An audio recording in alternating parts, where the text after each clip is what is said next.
Hello and welcome to episode 4 of the Australian Old Time Radio Show.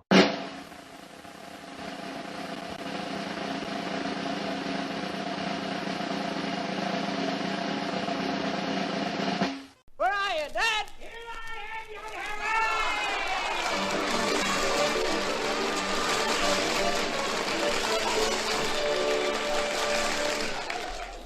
We begin episode 4 with Gunsmoke, which was a Western series based on the successful U.S. series. Vincent's APC powders were the sponsors. The show was broadcast in 1955 on Mondays at the Macquarie Network at 7 p.m. The show lasted for 30 minutes and was produced by R. Transa.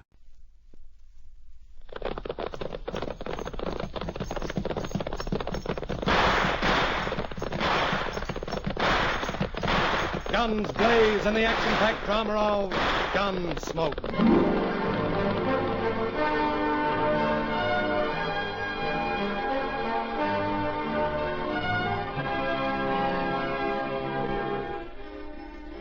Around Dodge City and in the territory out west, there's just one way to handle the killers and the spoilers, and that's with a state marshal and the smell of gun smoke.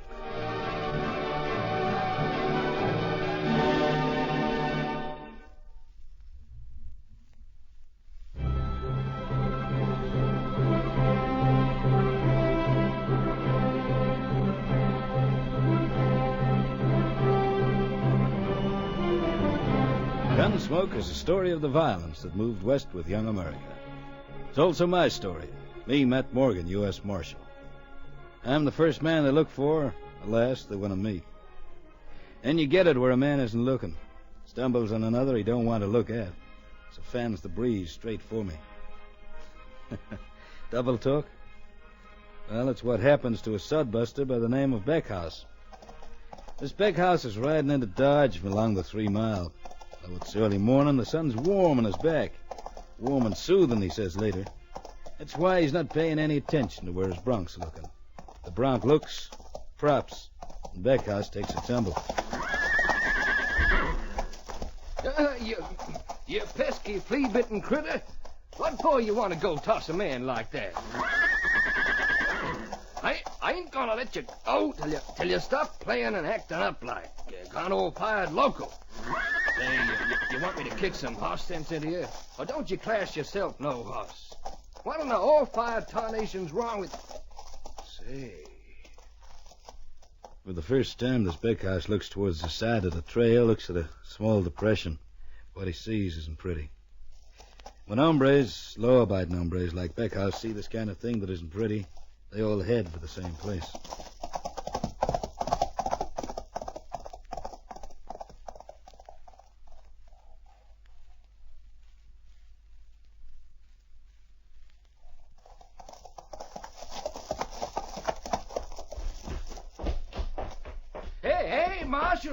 Hey, Marshal Morgan. I didn't do it, but I sure found him. Yes, sir, back along the 3 Mile, lying in a kind of shallow he is. A plumb nice hunk of buzzard bait. I'm riding along. I'm minding my own nose with the sun warming my back, and all of a sudden this bronco... Yeah, this man starts spilling words all over the floor. Too many for me to follow, so I let him spill till he runs dry, then I get him to start again.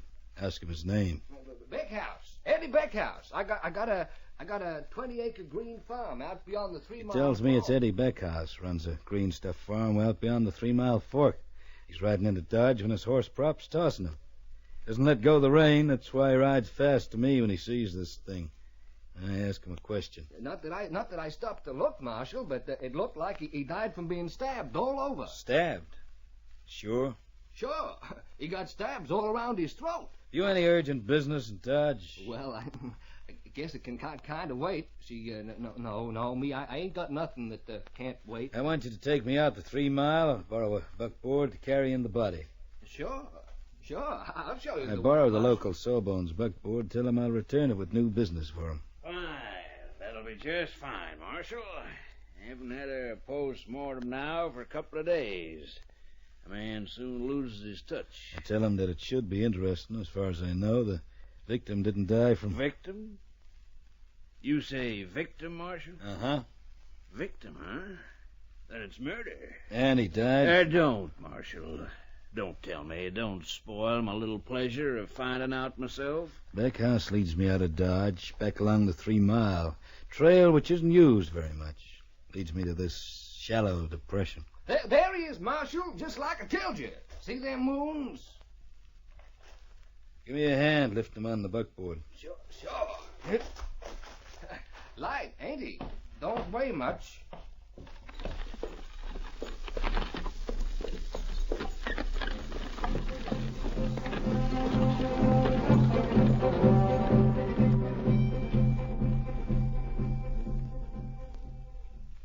You finished yet, Duck? Marshal Morgan. Yes, I finished. Not as interesting as I'd hoped, but interesting enough. A man died from the effects of stabbing. 7 times the knife went in.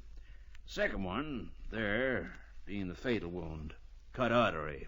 Meaning he must have bled a lot. A little, if my examination is conclusive. By that, I mean, if he died from the second stab wound, then it was fairly fast. Therefore, not very much blood. But enough to show up. You mean in the ground, the dust? Is that what you mean? Uh-huh. Enough. Well, that means he wasn't killed where we found him. He was killed someplace else, taken out the 3 Mile and dumped. Could be. Could very well be. And, judging from the lack of fluids collected, died from the stab severing the artery. Therefore, more than enough. Well, there's not much of a chance of picking up any tracks out there. I had a good look around. Nothing to go on. You note this man's hands, Marshal, their condition. White and soft, no calluses. Therefore, I would say this man had been a gambler. You found nothing by which to make identification? No, nothing. Nor did I. Interesting. Well, you can do but one thing. Invite the populace to view the remains. Perhaps someone, a man... I do that. I spread the word around Dodge that the Duck has a body the law wants identified. To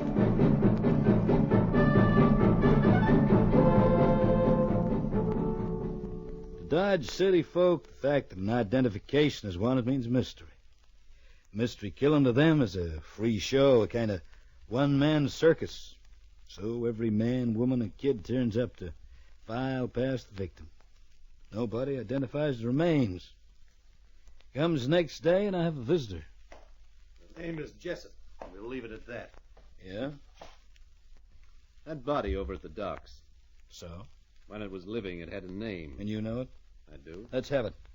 A strange one, that's why I remember. Arcade Grant.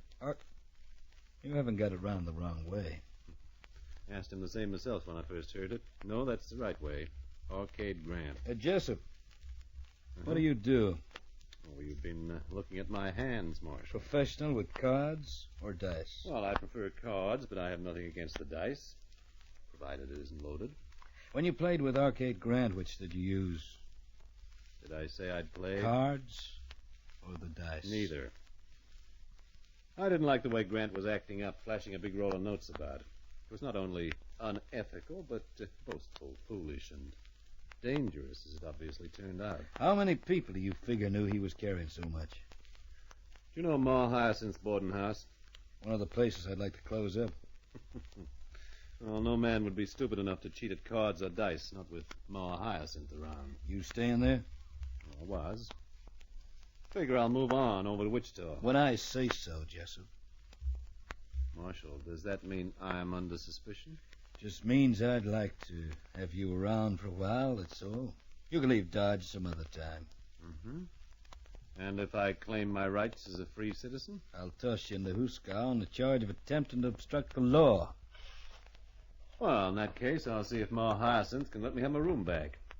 If I'm wanted, you'll... I walk around to Ma Hyacinth's boarding house with Jessup. It's a one-story clapboard building in the tougher section of Dodge. A rooming house which provides not only board and eats, but also liquor and gambling facilities. Jessup gets his room, then I get Ma Hyacinth's full attention. So you got nothing on me, Morgan, so beat it. And take your bed someplace else where it won't upset customers. Sit down, Ma. In my own place? You're telling me to sit down or in my own place? Or... Yes. Oh. My, ain't the Lord busy these days, walking around telling gentle ladies what to do. Ma, yesterday, why didn't you take a walk? Like where to, youngster? Like around at Doc's place? Ain't got no time for darks. When I'm sick, I use the same liniments as my poor mother used on my poor pappy. Like around the Doc's place to identify one of your customers? Master Morgan, what are you aiming at, huh? Well, I'm always aiming at when there's a killing. Say, yeah, been a killing. Maybe you don't know anything that goes on within 50 miles of Dodge. Oh, flattery ain't to get you nowhere, met me boy. Where'd you get the roll from, Ma? You talking to me? About one of your customers, one of your late customers? The hombre with the big roll and the strange name, Arcade Grant. Late did you claim, Miss Morgan, sir? His last 2 days. How come you didn't join the queue yesterday? Oh, my romantics. You're acting up something. Yeah. Did you say, Arcade Grant? Who killed him, Ma? So, better that, huh? More? Killer took his time in dumping the body. Carried it out the far end of 3 Mile. Any notion why? He carried it out there? Uh-huh. Figured it was because he didn't want the body found too soon. Yeah. And, where do you figure this, killing took place? Original. Any rumor been scrubbing the floor these last few days? My floors are always clean. Of blood? Or anything you care to name. Ma, tell me. This Arcade Grant got himself stabbed to death. Yeah, hold it, Morgan, hold it. You say stab? As with a knife? Uh-huh. In the throat 7 times? 7? Does it mean anything? Sure. What? A lot of stabs. If this Arcade Grant got himself stabbed to death in this building, you'd know it. Huh? Well, if I'm around, sure. If I ain't around, no. If this Arcade Grant won a roll too big to jump over, you'd know it? You didn't win no roll in this place. How can you be sure? On account of, I get 10% kick-in on all and everything.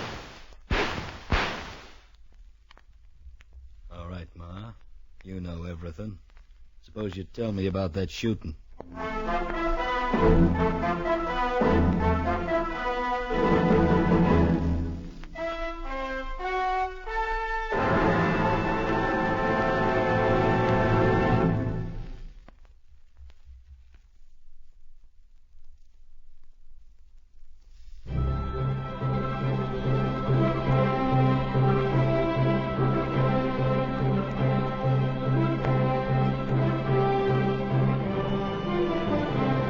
There's nothing that goes on here in Ma Hyacinth's board and gambling house that she doesn't know. That's why when the 3 shots blast the air, I ask what I do before jumping for the door. Yeah, I know nothing about him. It takes me but a split second to reach the door. The corridor runs both ways. The corridor lined with closed doors, and the only things moving are the curtains down the end of the passage. Marshal, I figured that the shooting come from down that end. One of these rooms? Yeah, well, maybe. Let's try him. Any luck? Well, I'll get a pass key. As usual. This time of day, there ain't nobody using their rooms. They're either in the big card room or in the bar or out someplace. Locked, huh? Yeah, it's puzzling. Make with the pass key, Ma. The pass key? Oh, yeah, sure. Got it in a string round my neck. Now, then, you look the other way while I pull it out. All right, you can turn back. Come on. Well, ain't I doing the best I can? So? Well, there's one thing I'll say for him. He paid his rent in advance. Whoever got him fired from outside. Yeah, that's what an hombre gets for keeping the window open. Jessup had this room before, didn't he? You was there when I gives you back to him today. Did he tell people he'd intended leaving Dodge?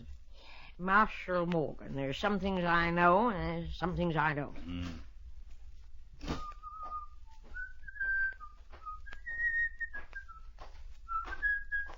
Hi, Mom. Hi, Rocky. Hi. Stick around, Rocky. Huh? Who's your new boyfriend, Ma? Ain't got no boyfriend. Then who's your pard? I don't like Where it. have you come from? Who wants to know? Marshal Morgan. You Marshal Morgan? Asking you where you've come from. You mean where do I come from, meaning where I was born? The last 3 minutes will do, Rocky. From down the road. Anything against that? Hand me your guns. Say, what gives on around here, Ma? Why's the law bossing the place? Yeah, better do what he wants, Rocky. There's a mean gleam in his eye. All right. Thanks.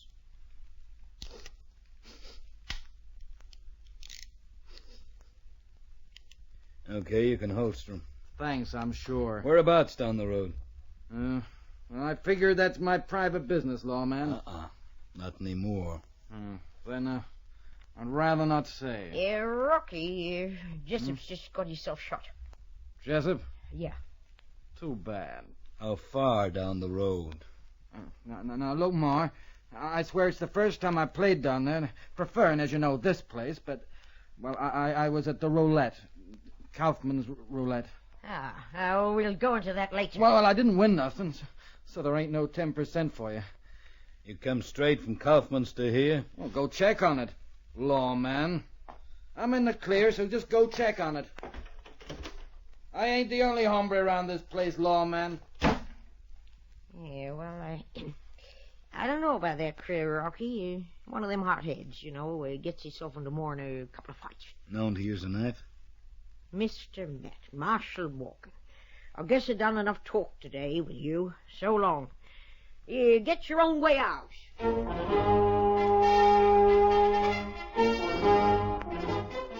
Well, as it sometimes happens with these kind of killings, nobody knows nothing. Everybody knows everything. Which is why I find myself getting the local printer to run off a pile of wanted dodgers for me, offering $100 reward for information on either the Grant or Jessup killing, or both. I have 'em plastered up all over the city. Make investigations, get no place. Then I have a visitor, one Rocky. And, so I figured, Marshal, that you should know about him. About this hombre Lennox and the critter Smythe. Both flashing a lot of money around, huh? Well, I've seen him for a long time, but never they got so much on him at the one time. I see. Did they know either of the dead men? Why don't you ask him? Ain't I done enough coming to the law already? Oh, sure, thanks. Yeah, well, I guess that's all, Marshal. Uh-huh. Okay. Don't let Ma know I've been here, will you, huh? No, I won't. Of course, if you do, or she finds out, she'll want 10% of the $100 reward. Well, let's worry about that if and when you collect it. Huh? Oh, sure. That's all right. Well, so long, Marshal. I let the cowpuncher go. I drift myself, not for a drink, but towards Ma Hazen's place. I find her in. Ask where I'm likely to come up against Lennox and Smythe. And she's in one of her moods. Yeah. Finding and locating folk. Ain't that part of your duty as a lawman, Mr. Marshal Morgan, boy? Watch yourself tonight, Ma. I'm in the same mood as yourself. Nothing is funny. I need cheering up. One of the things that would do that is to close this place. Now, you get it? Yeah. Well, Lennox, he's still out. But Smythe ain't. Room number 11, along there. Don't go tell him I said so. I walk quietly along the dim corridor. Tread the floor close to the wall to stop any boards from creaking. Number 11 is near where the corridor makes a turn. The door isn't locked. Say, All right, for your guns, Smythe. What's that? The law. Sit down. The law, huh? Oh, yeah, I recognize you now, the lamp shining on your face. All right. The law says sit down, I sit down. So now what's the law say, Marshal? Where'd you get the roll you've been flashing around? My, ain't the law nosy.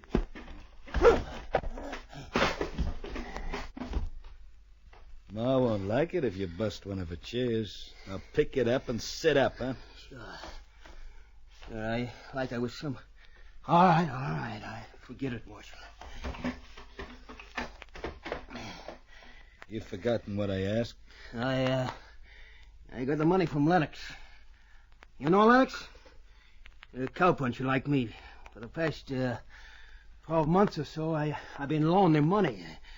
And, well, he paid it back, that's all. All at once? Yeah, all at once. Someone die and leave him a small fortune.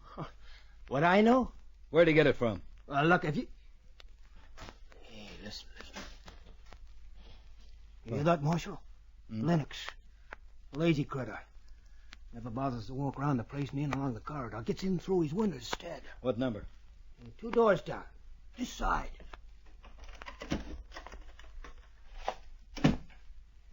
Again, I soft-footed along the corridor, reach the door, test the handle, find it turns easy. And I give it a little shove. Opens quietly. The man inside the room has his back to me. He senses he's no longer alone. Spins around, a hand grabbing for his gun. Leave it! What the blaze? Take it easy. Marshal Morgan, ain't it? Sit down, Lennox. I don't know nothing about nothing. Not even where you got all your money from? Even the money you paid Smythe? Ever heard of a game of cards called poker? Sure. You're riding the wrong trail, Marshal. I know what's on your mind. I read them dodges of yours plastered up. But like I say, I don't know nothing about nothing. But you're telling me who you played poker with, aren't you, Lennox? Who lost so much money to you? Ain't nothing in the law books to say I got to. You want to tell me the hard way, maybe? All right. All right, Marshal. I'll tell you. Only don't figure it's gonna mean... A man calling himself Lennox tells me he got involved in a poker game with a beef buyer on his way through Dodge to the cattle sales of Colorado. Says he had a big run of luck. Skins his beef buyer of every cent he's got and can raise and credit. Name of the buyer? Lennox can't remember.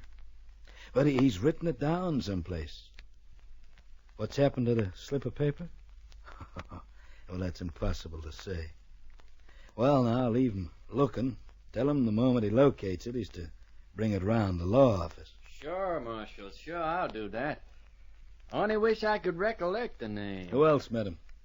No one that I knows of. Did he check in here? Yeah, I guess he did. Yeah, I guess he did check in. I walked from Lennox's room, walked down the corridor, almost to where it leads out in the fresh air, but as I'm passing Ma Hyacinth's room... Hey, Marshal. Yeah? Inside. Yeah, want to pay out them $100 reward? Provided I'm given information leading to the arrest of whoever killed Grant Jessup. Well, listen. You figure it the same as I do, that Grant was killed for his money and Jessup on account of he talked with the law. Plenty have talked with me about the Grant business is still on top of the ground. Yeah, but only one identified Grant. So, as that's something the killer didn't want so early, he pops them 3 slugs into Jessup. Oh, maybe. Where do I get the $100? When I make the arrest. Oh, well, I guess I can trust you, Matt Morgan. Now, look, when you was talking with Lennox, you know what I was doing? Listening. And a good job I was on account of that Lennox filled you right up here with a pack of lies. About the cattle buyer? Listen, this critter Lennox, he tells you he reads them wanted dodgers, right? Sure. Yeah, and then he tells you next that he wrote down the name of the cattle buyer. Yeah? Yeah, well, that's what I say. Lennox is an all-fired plumb liar. How? How? On account that coyote can't write and he can't read. But these do it for me.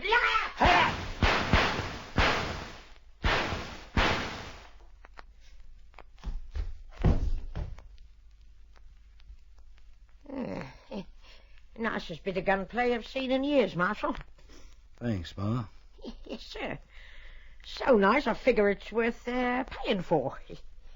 How would you like 10% of my reward, huh?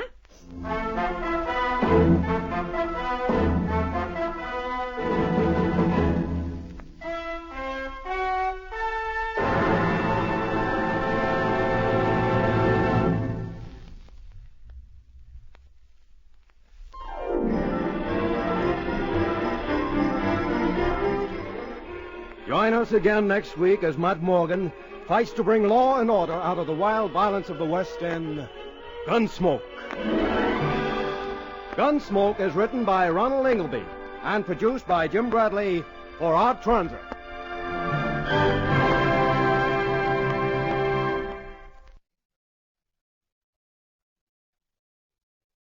If you wear a frown and your shares are down and a headache makes you blue. Take a Vincent's with a cup of tea. It's the best thing you can do.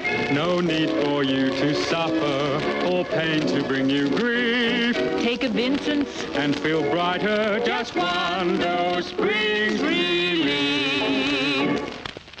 You put in quality and pour out flavor by using Bushels in your teapot. Bushels is quality tea, so buy Bushels and use Bushels next time you make tea.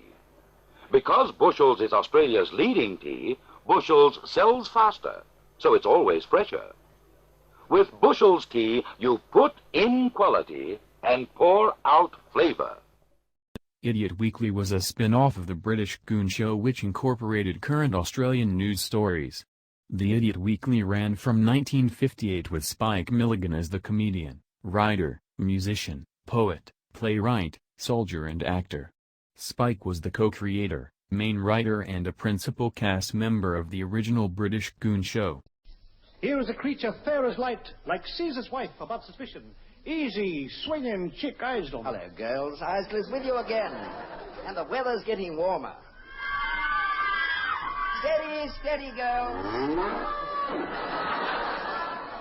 Girls, are you frustrated? Then get yourself an Isdell today. Remember, Isdell does not contain phenacetin. Just rheumatism, arthritis, and old bone. And now, folks, here is a record of me saying, hello, folks.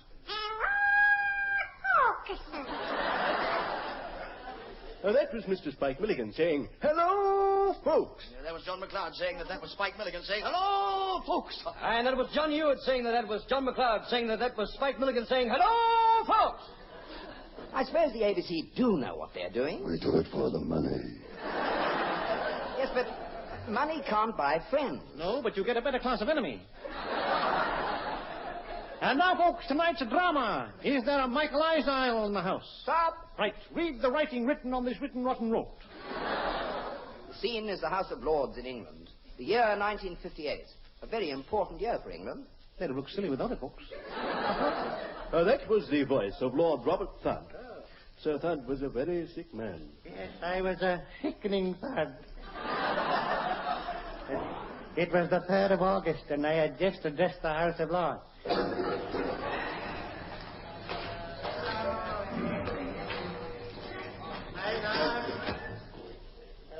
My lord, I have news that is 6 feet deep.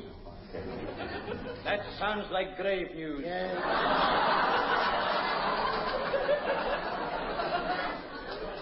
At 4:30 this afternoon, as the crow flies, on Lord's cricket ground, Australia won the Ashes. And worse still, there were women and children present. Oh, good heavens, no. Oh, the poor Duke.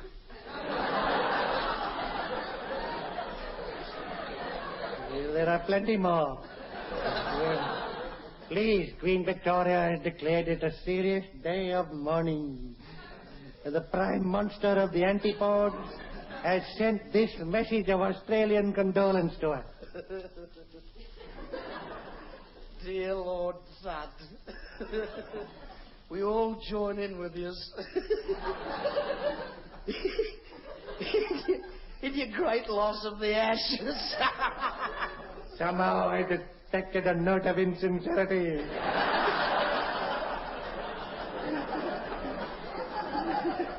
Look, are we the people of old England going to take this lying down? Only during the hours of darkness. Huh? I won. It's better be good. I won. Oh, you'll never last the honeymoon, I tell you that. I was going. Yeah.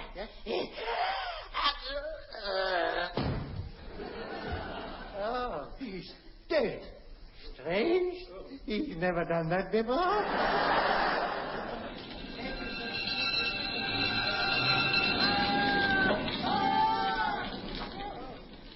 That night on Tower Hill, the English took their revenge. Ha ha ha! Yes, an effigy of Sir Don Bradman was stuffed with cenopods and burnt. But Australia hit back. Oh, that night at the Royal Covent Garden Opera House, to show her disdain, Gladys Moncrief sang like this.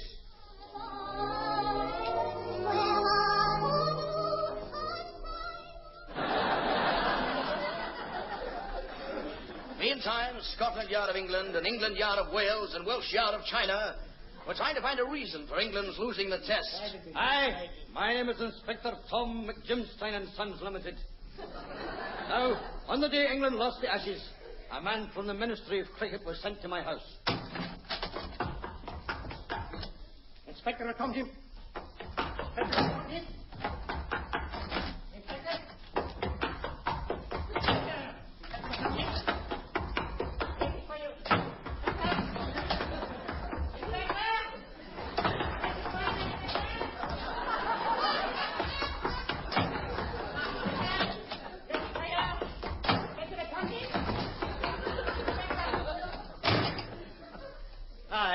I was out. I had just discovered the dangers of oversleeping in someone else's flat. And the phone rang. Yes, indeed. I have the phone ring. Oh, yes, most certainly. The phone did ring, aye. Aye. Aye, there was no doubt about it. The phone did ring, you know. And positive, of course it rang. It went ding-a-ling-a-ling, it went. I placed the door to my ear, and I made a mental note to fire the sound effects engineer. Hello?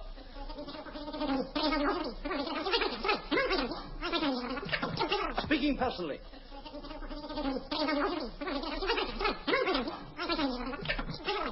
I'll be right over to find out what you mean. Passing on in to turn the page of the script, arrived as John McLeod in his tatty radio voice who said, McTomstein, or something to that effect.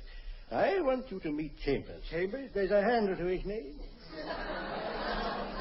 Oh, I'm sorry, I beg your pardon. Lord Chambers. Lord Chambers. The world's greatest forensic scientist. A brain so refined, it shines like a bright star in the firmament. Oh, there must be some mistake, mate. Good. Who are you? I'm Herbert I. Spock. And what's the eye for? Oh, that's private, sir. You're a private eye? Yes, sir. Good. What's your last job? This is by the sound of it. Up to date, I've been a municipal rat catcher. I caught 600 in me traps in me time. Oh, and where do you operate? Too late to operate, mate. They're dead when I find them. Yes, I see you specialize in forced laughter. I want you to assist Inspector McTomstein in his investigations. Look, sir, I've worked for the council for 38 years. Where? Well, about salary. What? Could I have one? Well, shall we say £1 a year? Pound a year? Agreed. Now, off you go. Wait a minute. Until Fatty to get Inspector McTomstein and Sons Limited, also Proprietary Limited, Australia, and Spock, commenced by searching the recently vacated London staterooms the Australians had occupied at the YWCA. Look! What's that under his bed? Oh, it's a cricket ball, sir.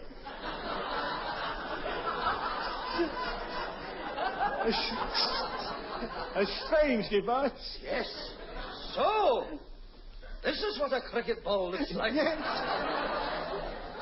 Well, the secret is out. Here, this cricket ball sounds hollow. Yes, it does. Do you know what I'm going to do? What? I'm going to have a wee look inside. Anybody in? Yes, you are, mate. Here, watch them holes in the floor. Ah, they're not holes. Aren't they? I thought they were. They are holes, but they're not holes. Are you mad? That's what they're saying. Oh. Suddenly, there in the middle of the cricket ball, the inspector saw a boomerang. There, you hear that?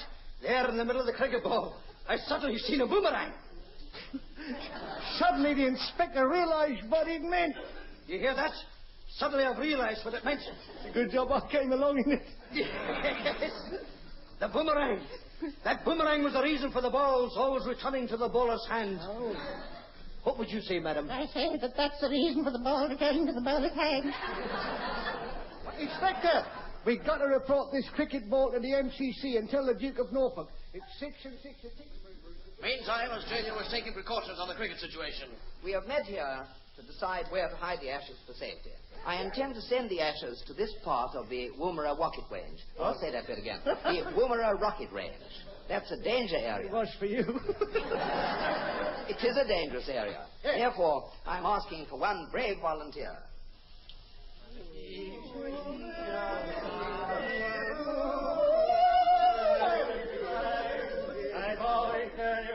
Very well. Very well, gentlemen. One brave singer.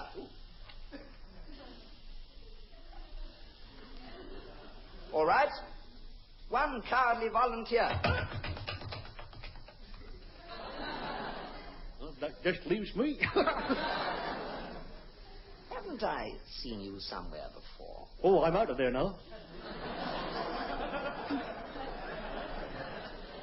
What's your name, then? I'm Colonel James Riddle, damn you. BC, DSO, MCK. Okay, there's no need to spell it.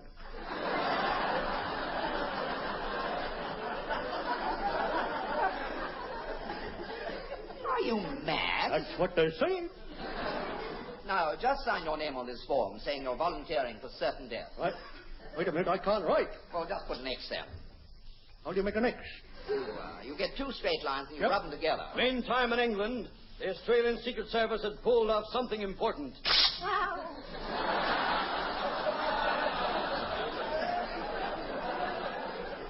This is the General Overseas Service of the BBC. Last night, two masked Australians broke into Scotland Yard during a policeman's tea party. From under the very nose of the inspector, they stole a cricket ball. The people are therefore warned not to keep cricket balls under their noses. The Australians escaped in a high-powered kangaroo. It is reported that as a reprisal, the British Navy will send the submarine surplus to try and bring the ashes back to England. Captain Stepson, what's our position? Well, we're 30 feet down and crossing the Great Australian Bark, which is much worse than its bite. I see. Right, up, periscope!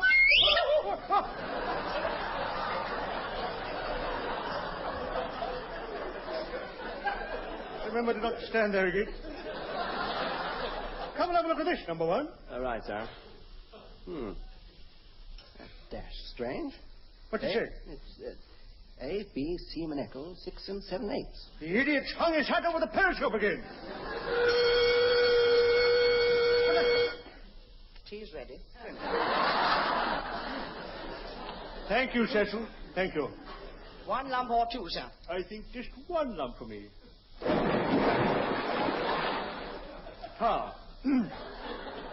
Now, Cecil, open sealed orders. They appear to be very, very secret. Al, listen. Suspect man believed to be burying the ashes in Woomera Desert. Good heavens. Landing party to stop him at all costs. Australian warship passing astern. Periscope up. Carruthers?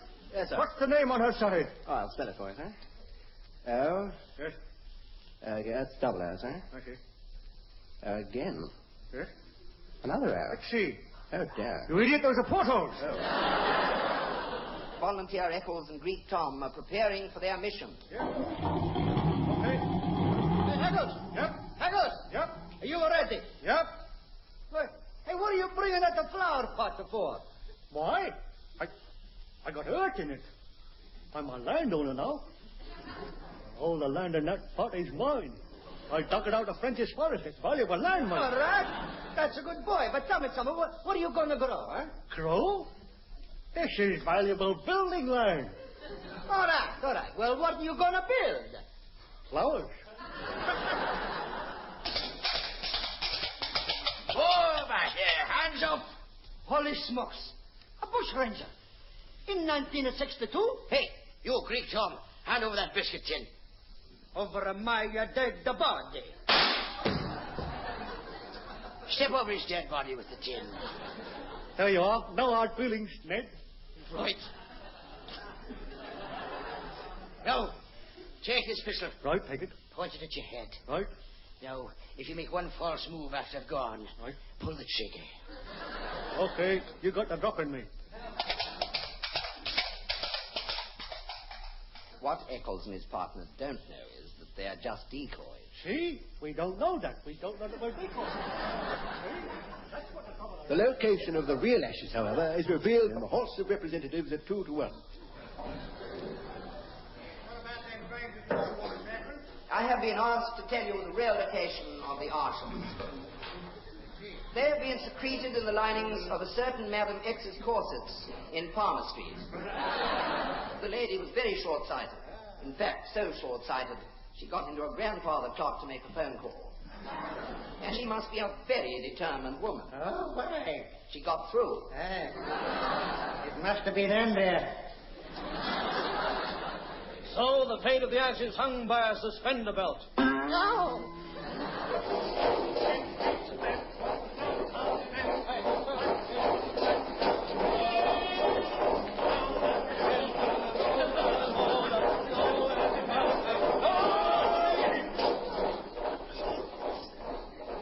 Meantime, the British Marine Command have landed, are now rapidly closing in on Eccles and his escort from all directions. Left! Keep it there! Left! Off with you, sir! Balloon bombs up! There! I'm saving it for the hill! Up there! Out!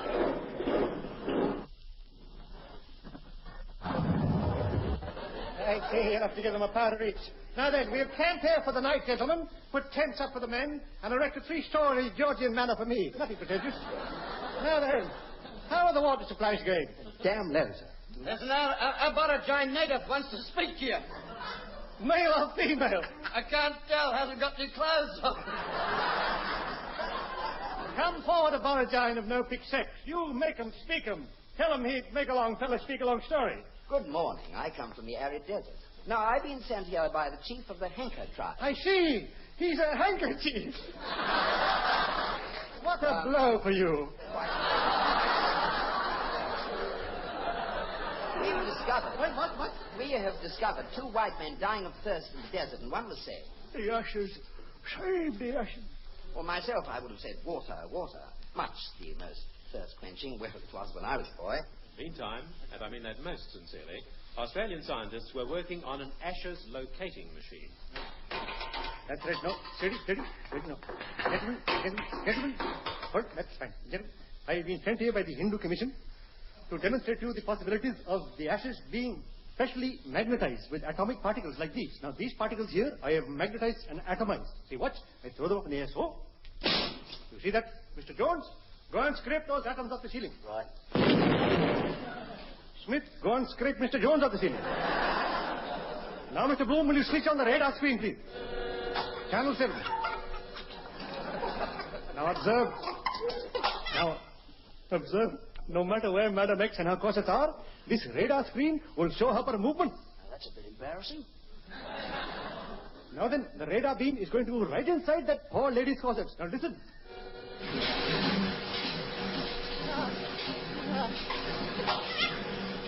Oh, dear. This is something we never bargained for. This radar says her corsets are in a washing machine in a Chinese laundry. What? Oh, fine. What's the number? Let me see now. RU4573. If her mother answers, don't hang up. You're still onto a good thing. Now, hurry.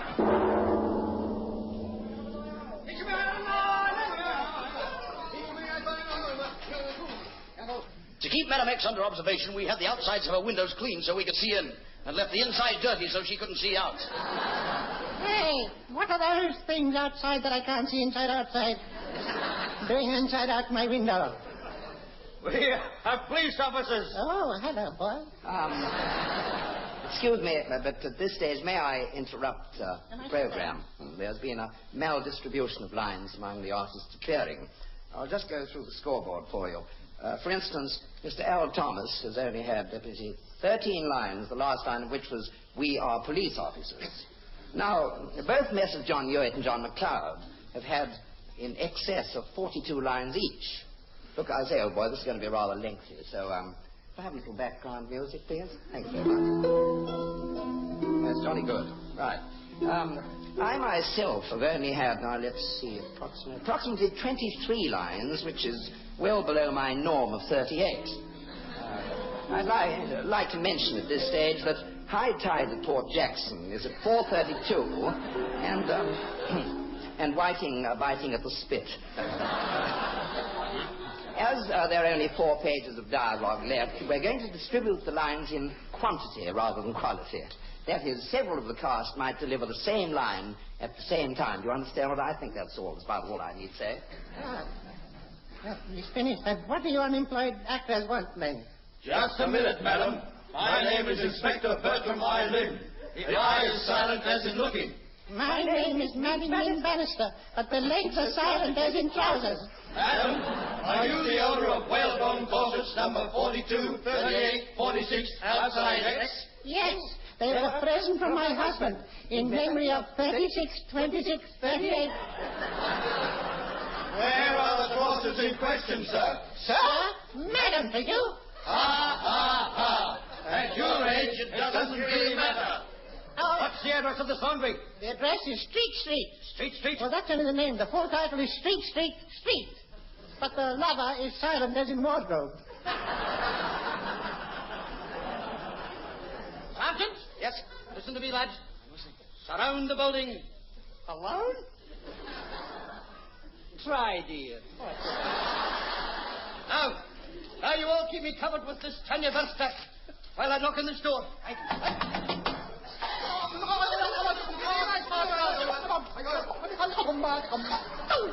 We are police officers. And I must warn you, anything you say will be taken down and used in the Bob Rogers show.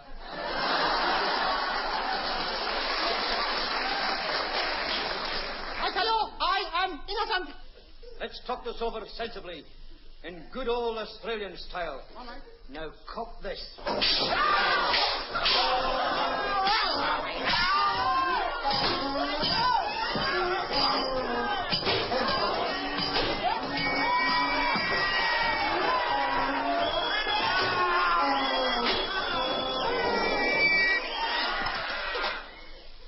Finally, after friendly persuasion, some gentle talk, and a 4-hour bashing with an iron bar, the Chinaman gave up the garment and the ghost. With trembling hands, we tore them open. Look, they're ashes. Yes. Steady now. Right. Hold out your hands. Okay, don't worry. I'll pour them out.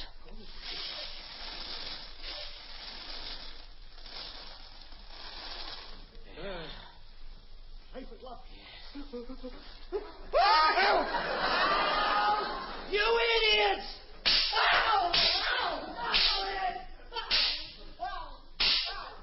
And that's how Australia lost the ashes. A sad ending. Use Ajax, the foaming cleanser. Because only Miracle Ajax with foaming action cleans so quick. Works so easy. Polishes so bright. So use Ajax. The greatest cleanser discovery ever. New Super Ajax. A completely new and different foaming cleanser. Super Ajax is fortified with Blancophone, the wonder bleach, to make sinks, basins, baths super white, super clean. New Super Ajax, the foaming cleanser. With Blancophone, the wonder bleach. Today, buy Super Ajax fortified with Blancophone. You get 60 cups of delicious instant coffee from every big economical bottle of Turban coffee essence. It's most disturbing when there ain't no turban. The Tarzan radio program was broadcast throughout Australia during the 1940s, 1950s and on some regional radio stations in the early 1960s. Tarzan was played by Rod Taylor, who later became a Hollywood leading man. Jane Porter was played by Marcia Hathaway, and the series announcer was Roger Klimpson.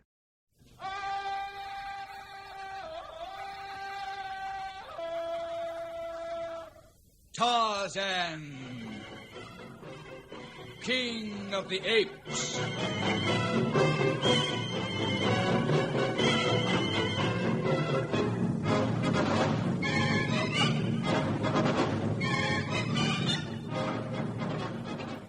When Tarzan left them at the hut, Jane and Esmeralda felt lonely and frightened. Now all their menfolk had disappeared into the jungle, the strange ape-man, too. Hoping that he would quickly return with her father and his friends, Jane looked about the hut and wondered about Tarzan. The hut was his, so there was obviously some connection between him and the 3 gruesome skeletons that were lying there. Jane didn't know that 20 years before there had been a mutiny on a ship off this coast, and that Lord and Lady Greystoke had been put ashore on just this spot. She didn't guess that an English noblewoman had stared fearfully into this same jungle and wondered about the future, for herself and for her unborn child. But Jane's thoughts about the past were disturbed by a huge lioness padding around outside. When the door held against it, the 2 women thought they were safe. But then it stood on its hind legs and pushed against the wooden bars of the window. The bars gave, and the great sleek head forced its way in. For a second, Jane and Esmeralda cling to each other in terror. Then Jane sees an old rifle standing against the wall. Stay here, Esmeralda. You'll be safe for a moment. Oh, Esmeralda! Oh, she's fainting. Oh, it's squeezing through. The rifle. No! Oh, I mustn't just wound it. I gotta kill it. Careful. Oh, it's empty. The gun's empty. Oh, Tarzan! Cecil!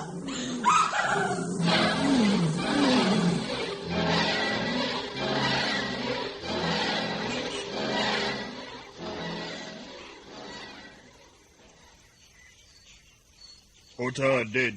You safe. Thanks to you, I'm safe. That boar would have gored me to death. I had nothing to protect myself with. Not come in jungle alone.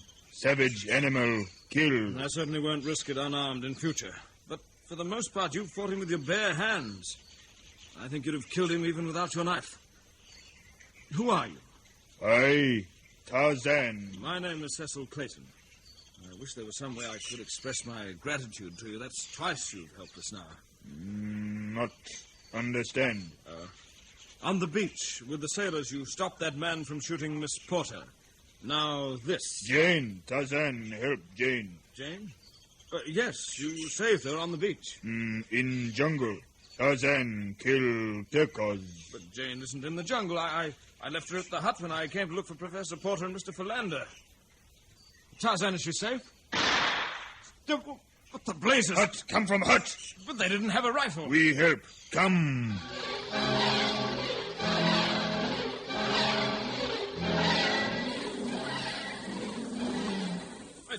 It's a lioness climbing through the window. Sabor. Tarzan, kill. Don't be a fool, man. Tarzan, come back.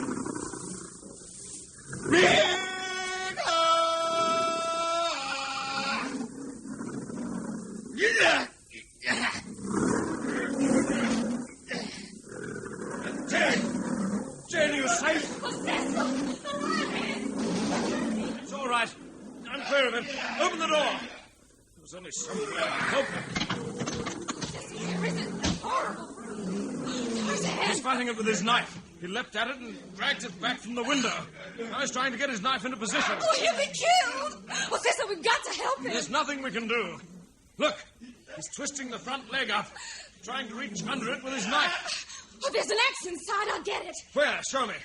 I'll try anything.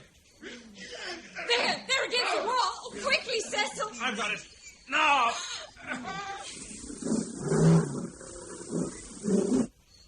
Oh, it stopped. What the blazes? It's Tarzan. Let him finish. Oh, now we can go out. Tarzan! Oh, Cecil, he's gone. Not before he finished his work, though. Look at that great brute. Can you imagine a man killing that with a knife? But why did he go? Tarzan! Don't go away! We want you here! Calling won't bring him back, Jane. He's half savage animal himself. Don't you dare call him that. He's fine and wonderful. Well, I didn't mean anything by it, Jane. But you must admit he's a bit unusual. He swings through the treetops like a monkey, wears nothing but a bit of skin around his waist, fights like an animal and screeches like one. He saved my life, Cecil. Not once, but 3 times. He saved mine, too. But I can't imagine anyone else doing it like that. I'm very grateful to him. But I still think he's half animal. He's strange. He's strange and different. Who is he, Cecil? How did he come to be living like this? baby asleep, Alice? Yes, John. Speak quietly or you'll wake him. Yes, I'll be careful. Although there are so many cries of wild animals through the night, my voice shouldn't disturb him. Oh, sometimes these animals terrify me. I know, my dear. But you've been very brave. Ah, fine life I've brought you by making you Lady Greystoke. Oh, don't talk like that, John. It's even harder to bear when you're bitter about it. Why should we be bitter? We've got a fine house, plenty of water and food, with each other and the baby. Did I tell you that you're a brave woman? Oh, I'm not. But I like you to keep on saying it to me because it bolsters me up, just as I try to help you by pretending that there's nothing to be bitter about. Oh, that's enough of this talk, darling. When we were dumped here a year ago, we promised each other we'd treat everything as quite normal, remember? Yeah. Yes, that's all. There's something I've been wanting to discuss with you, Alice. Now that young John is beginning to walk, we'll have to think about building another room for him. How would you like that? Oh, very much, dear, but do you mind if we don't talk about it till the morning? I'm feeling a little nervy tonight. I think I'll go to bed. Of course, my dear. Mind if I stay up and write in my diary for a while? I haven't brought it up to date for about a week. No, I don't mind. You won't forget to shut the door before you go to sleep, will you? No. No, but it's so confoundedly hot tonight, I'll leave it till the last minute. Sleep well, my darling. This is another day gone. Another day. Good night, John. John Clayton, Lord Greystoke, turned to his diary and within a few minutes was immersed in recording the happenings of the past week. His wife and child were asleep. All seemed peaceful. Until a sound made him turn in his chair. Coming through the door was a great ape. And then another, and another. The tribe of Kerchak were invading the white man's hut. Greystoke leapt from his chair. But before he could reach his gun, the massive arms of Kerchak were clutching him, the slavering fangs piercing his throat. It was Tublat of the Broken Nose who lurched towards the Lady Alice, but she knew no pain before she died. The sight of that hideous face above her caused her heart to fail. Then the child alone was left alive, alone with the tribe of Kerchak, the great ape. But the boy didn't die. Carla, the mate of Tublat, was carrying the body of her dead son and yearned for some live, warm creature to hold to her breast. With a warning snarl at the other, she dropped her dead baby in the cot, swept up the man-child, and raced for the door of the hut. And so Tarzan came to the tribe of Kerchak.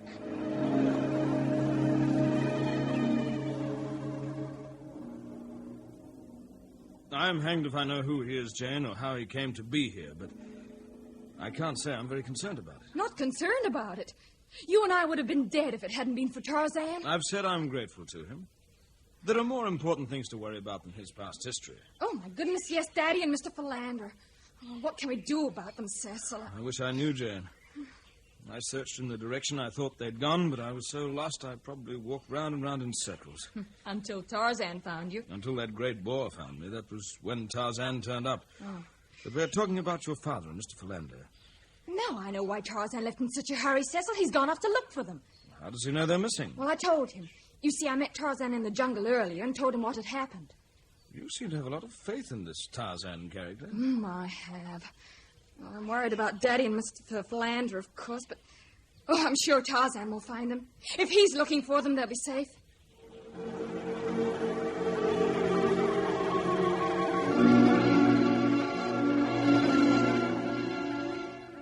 Professor Porter and Mr. Philander are far from safe.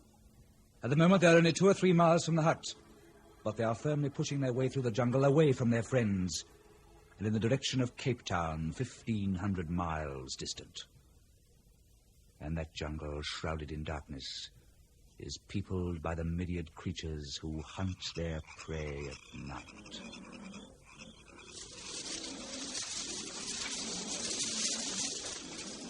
My dear Archimedes, this is positively ridiculous. Samuel, you've said that 14 times. No, 15, and I'm growing tired of it. But this doesn't feel the right way. I'm sure we're lost. Now you're being ridiculous. One does not become lost unless one loses one's head. Then we lost our heads hours ago. Do you realize we've been wandering around in their awful jungle since just after midday? Scarcely wandering around, my dear fellow. We've had a most enlightening discussion. And as soon as we've rejoined our party, I intend to continue it. You know, I've always believed that an application of the principles of the 15th century Moorish civilization... Professor, please. What? This is not the time to bring up the Moorish civilization. Although at the moment I wouldn't mind finding it for any other civilization. Oh, no, not any civilization. There'd be many drawbacks if we were to stumble on, say, an ancient Inca city. Give me these. I've had quite enough talk about civilization. All I want is to get out of this horrible jungle before some quite uncivilized animal eats us. My dear fellow, that's precisely what we were doing when we stopped. You come with me and we'll be out of this jungle in no time. I've made an accurate mathematical calculation of our direction. I'd make another calculation fast. How many times have I told you, Samuel, one must have faith in the result of one's own brain work? Another calculation is not necessary. May I suggest a little? Look what's behind us. Please do not interrupt me, Samuel, just because a specimen of the genus Felis is occupying his natural habitat. Genus Felis be darned. It's a lion. I know it's a lion. Well, Samuel, why didn't you say so? Good gracious, Samuel, we must run.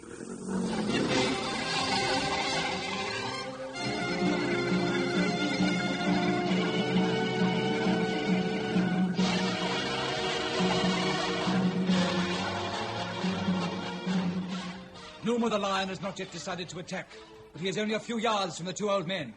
If Tarzan is swinging through the treetops towards them, they may be saved. But if not, there'll be tragedy. Listen for the next strange, dramatic episode of Tarzan!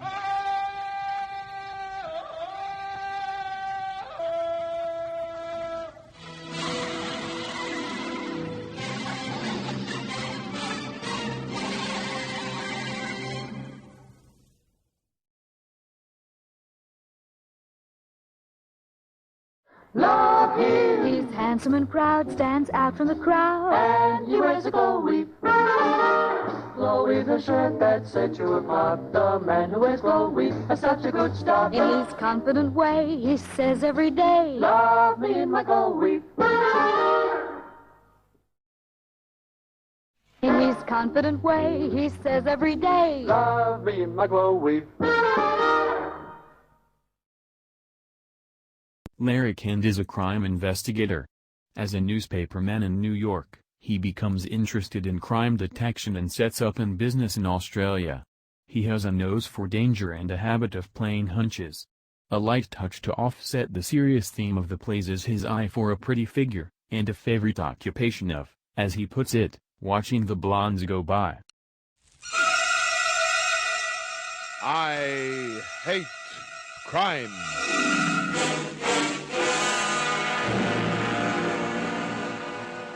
A case I'd been on, quite a case, had taken me to the spot where a dog sits on that thing you call a tucker box. I left Gundagai late after sundown for Sydney. I'd bounced through Bookham, headed for Yass, when my headlights lamped on a figure lying on the highway.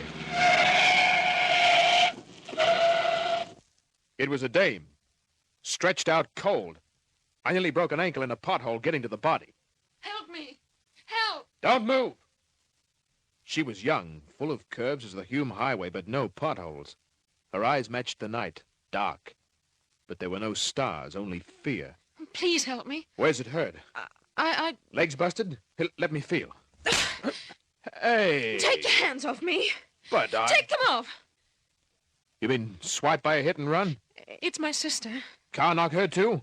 No, she won't wake up. It was the soup.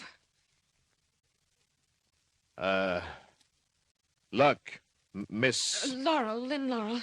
Oh, please help me. Hey, what's your angle, babe? I had to lie on the road. It was the only way I could make you stop. Oh, please hurry. Why me?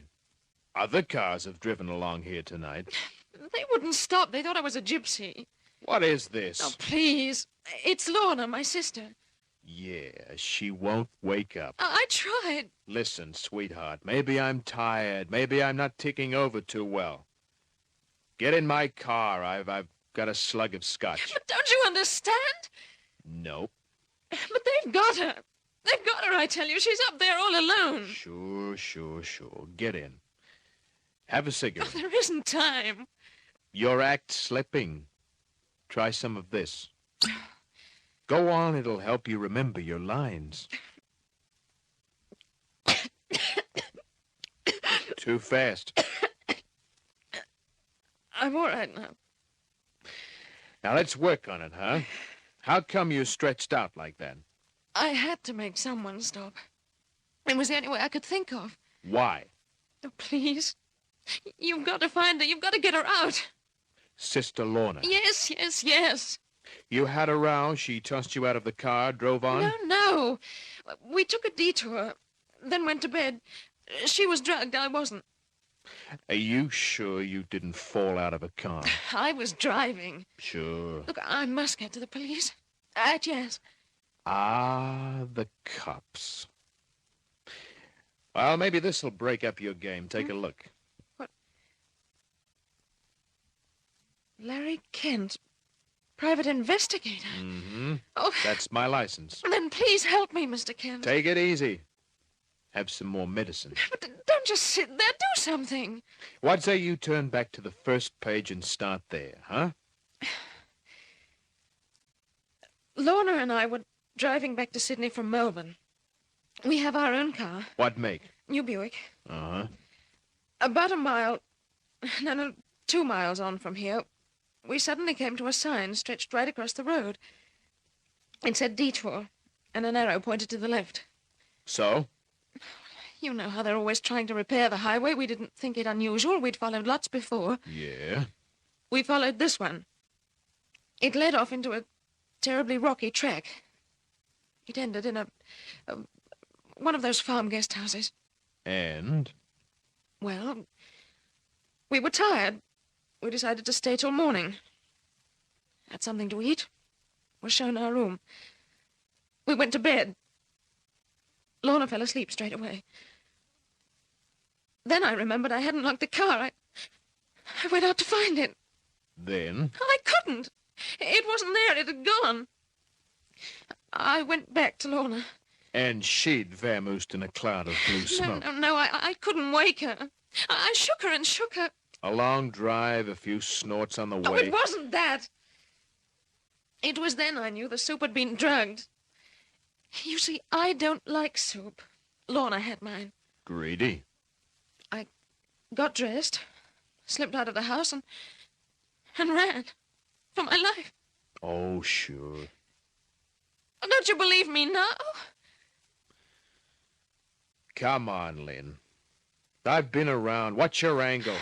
What's your little racket? But Does a husband come screaming up with phony cops, try to pin a snatch and assault charge on me? I pay out to avoid scandal? Oh, please, Larry, I've told you the truth. Your story's all cockeyed. You need more practice before you pull it off. Why won't you believe me? I tell you, there was that sign, that detour.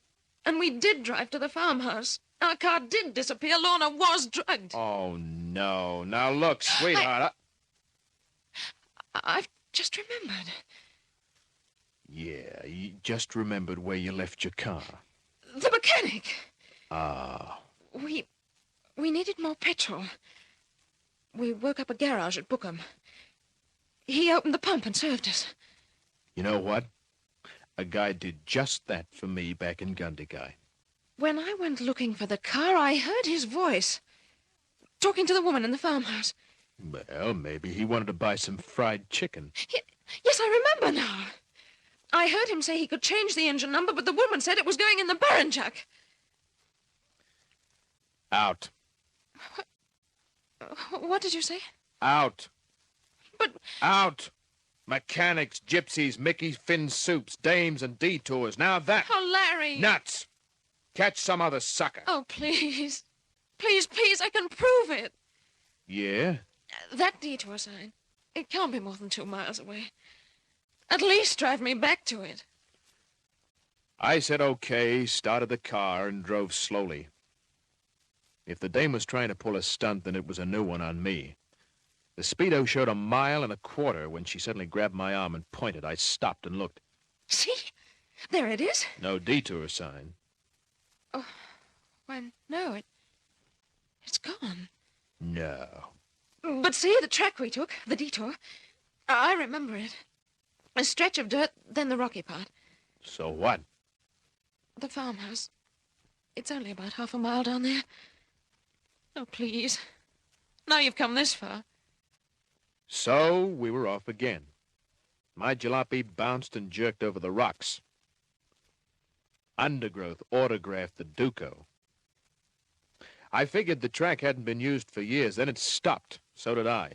In the headlights. There's the house. Sure. Oh, come on. Please, Larry.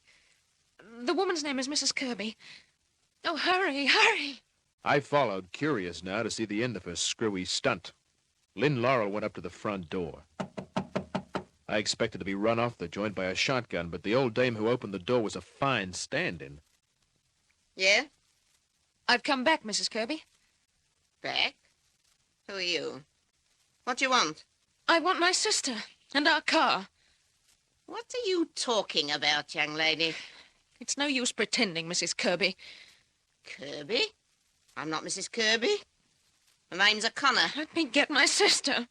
Young man, what's the meaning of this? I guess that was my cue. I showed the old shotgun my credentials. Something flashed in her eyes, but her voice was still a blast. I don't understand. A young woman, this hour of the night, coming here with a private detective, calling me by a strange name? Seen her before? Is that a joke? She thinks she and her sister checked in here for the night. They drove in, then she couldn't find her car. This is a farm, not a boarding house. Mrs. Kirby, let me get past. You don't need me, Mr. Kent. You need a doctor. You know a mechanic works in Bookham? Of course I do. There, I told you. Was he here tonight? Well, what's wrong with that? He's my kid brother. Often comes over on his motorbike. Any law against it? Lynn, maybe you could describe the room you were in, huh? It was at the far end of a passage. On the right. Had a window in the middle of the far wall. A double bed, a brass bed, patchwork quilt. All this is crazy, ridiculous. And a kangaroo skin rug on the floor. There was one of those old-fashioned washstands next to a big wardrobe. Okay, Lynn. Relax. Mrs. O'Connor. Would you mind? Kind of quick look? If I hadn't once been a nurse in a mental asylum, you've got to humor cases like this. Yeah. I'm not mad. Then show me the room you talk about. It's down that passage. All right. But be quiet. My husband's asleep. He's got a white moustache. No collar to his shirt, an unbuttoned waistcoat. Young lady. There's the room. Do you mind? Go ahead. If it'll do any good. It's only a spare room. My sister's in there. Okay, open up. Go get her. I'll hold the lamp up for you, miss. Well?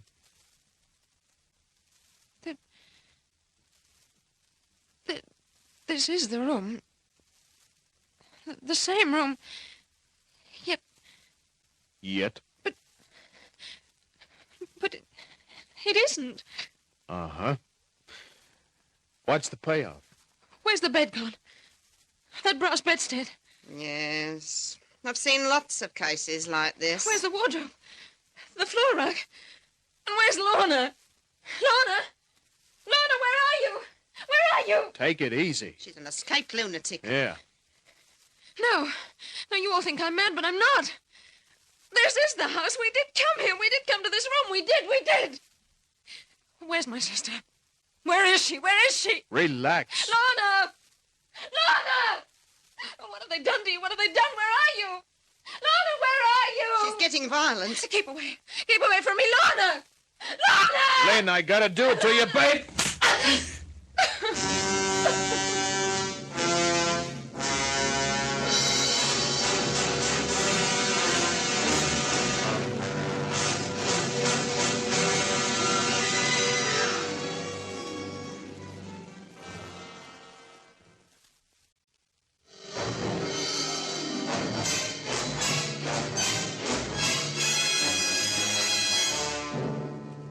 I'd come across some screwy dames in my time, but this Lynn Laurel hit the jackpot. I had to slap her plenty before she snapped out of her hysterics. I backed her from the farmhouse, apologized to the old shotgun, and got to the car. You think I'm hysterical, don't you, Larry? Oh, no, not hysterical, babe, just nuts. You're going on to Yes? Sure. Take me. Well, I gotta take you someplace.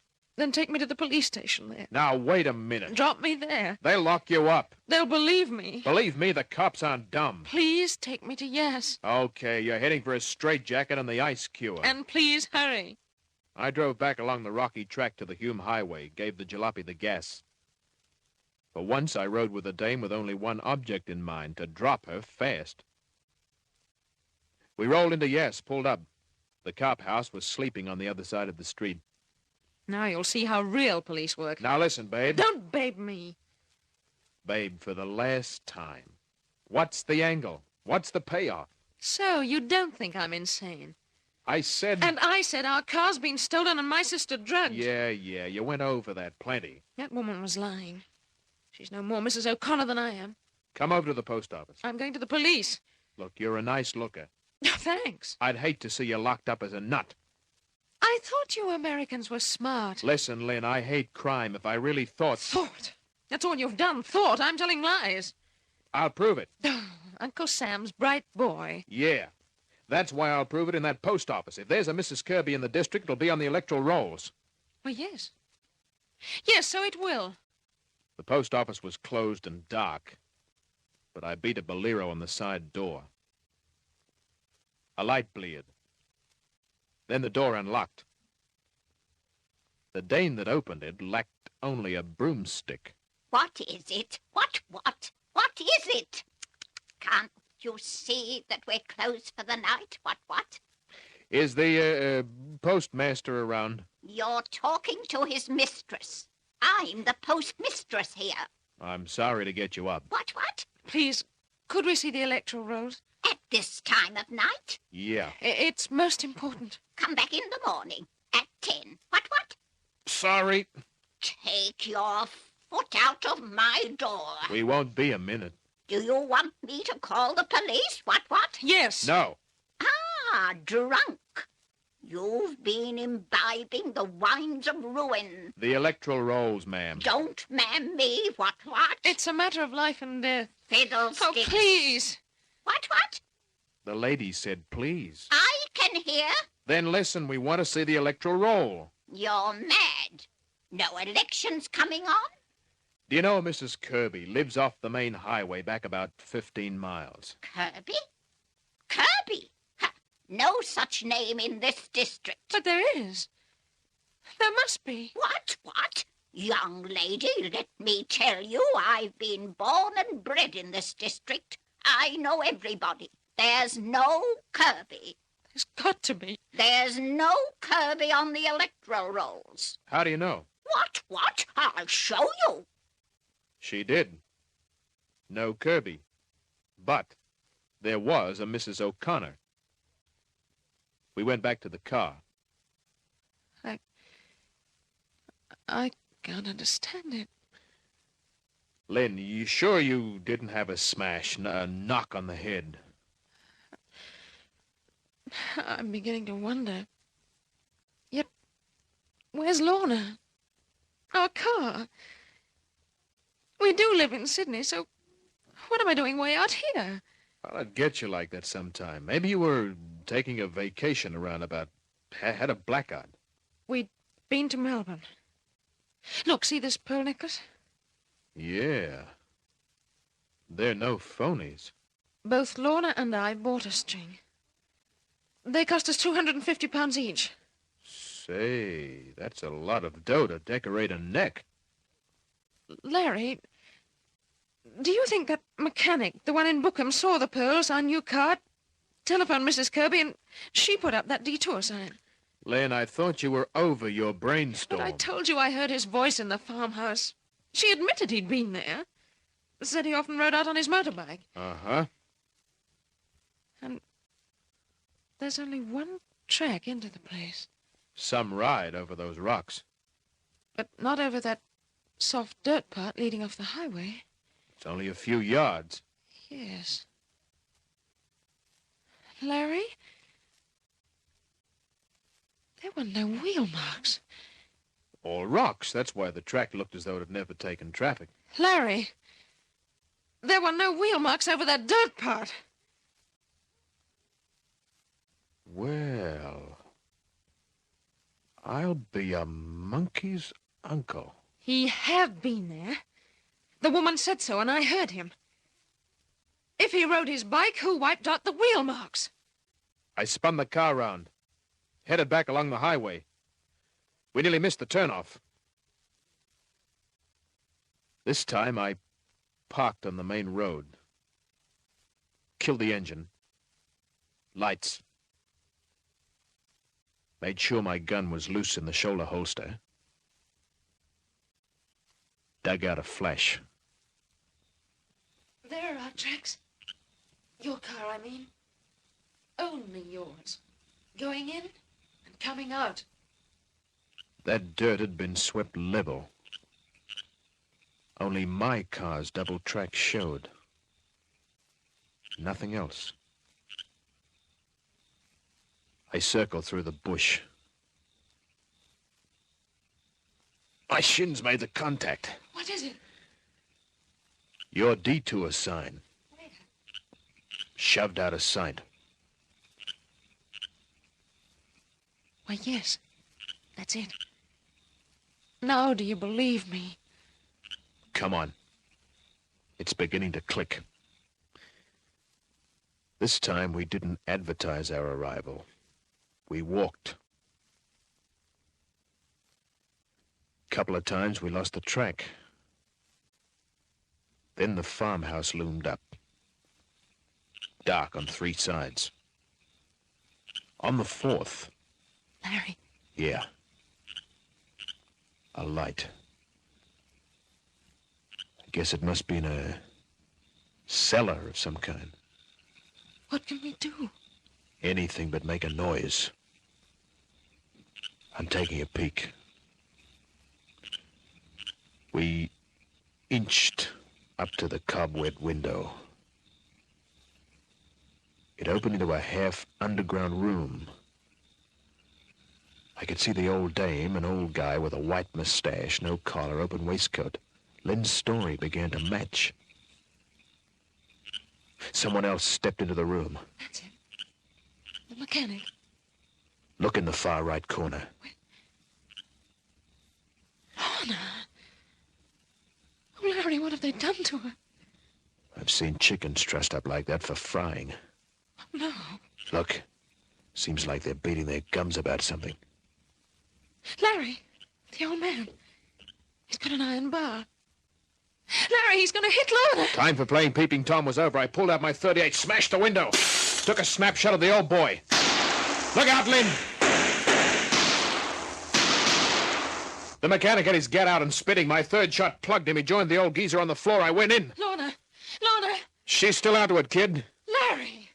There's the bed, the furniture from the room. Where's the... Lynn, stay here. The old dame's hightailed. She's taken his gun. I pussyfooted it up the stairs into the dark house. Listened. The old witch was playing hard to get. My knees bumped a chair. Had a stretch I could think of easier ways of spending a night, but the dame was a killer. I found the door. Opened it. Not quiet enough. The slug went between me and the door jamb. She'd made the open air. I felt like some myself. Then I stopped. The silence wasn't nice. I should have found and fixed a getaway car, but I hadn't, so I did the next best thing, slammed a new clip into my .38.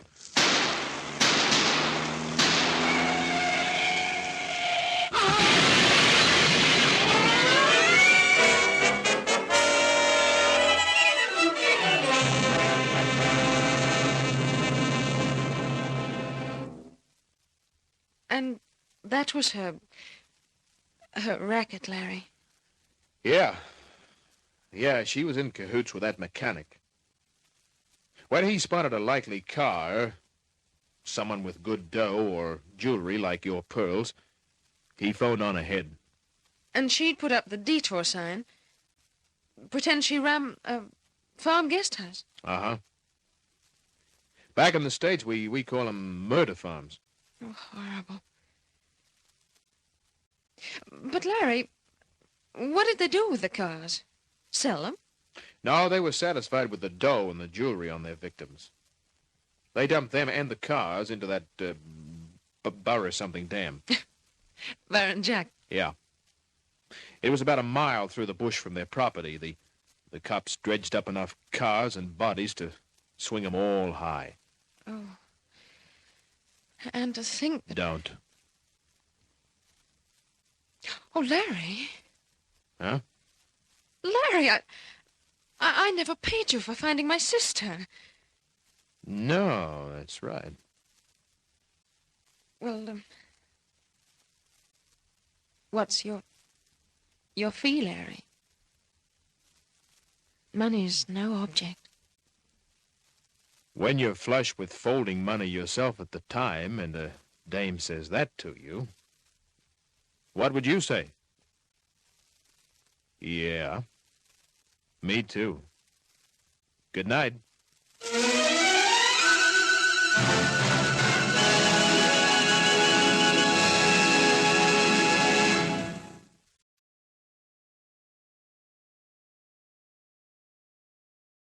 F-O-R-D, Ford. Ford pills keep you slim and trim and healthy. Make you more enchanting too.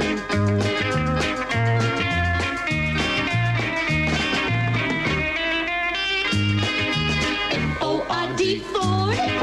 Ford pills keep you slim and trim and healthy. make you more attractive too. Buy Ford pills. When a cough from a cold takes hold, take Buckley's Canadian.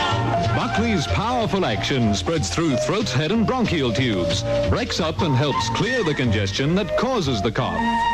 So when a cough from a cold takes hold, take Buckley's Canadian. Buckley's, sold everywhere. For a night.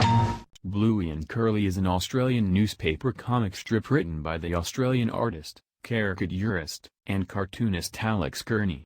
The strip featured a pair of soldiers, Bluey, named for his red hair, the Great War veteran who had re-enlisted in the 2nd AIF, and Curly, named for his extremely curly hair, the new recruit to the AIF. The strip was widely appreciated for the good-humored way it depicted the Australian diggers and their mateship, as well as for its realistic use of Australian idiom of the day.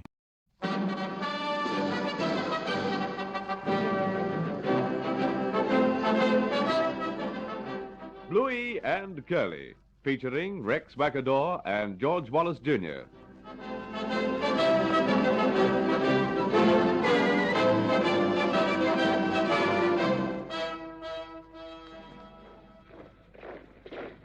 All right, pick 'em up there, pick 'em up. You're supposed to be marching, you know. Who are those two jokers out of line? Bluey and Curly. As if I didn't know.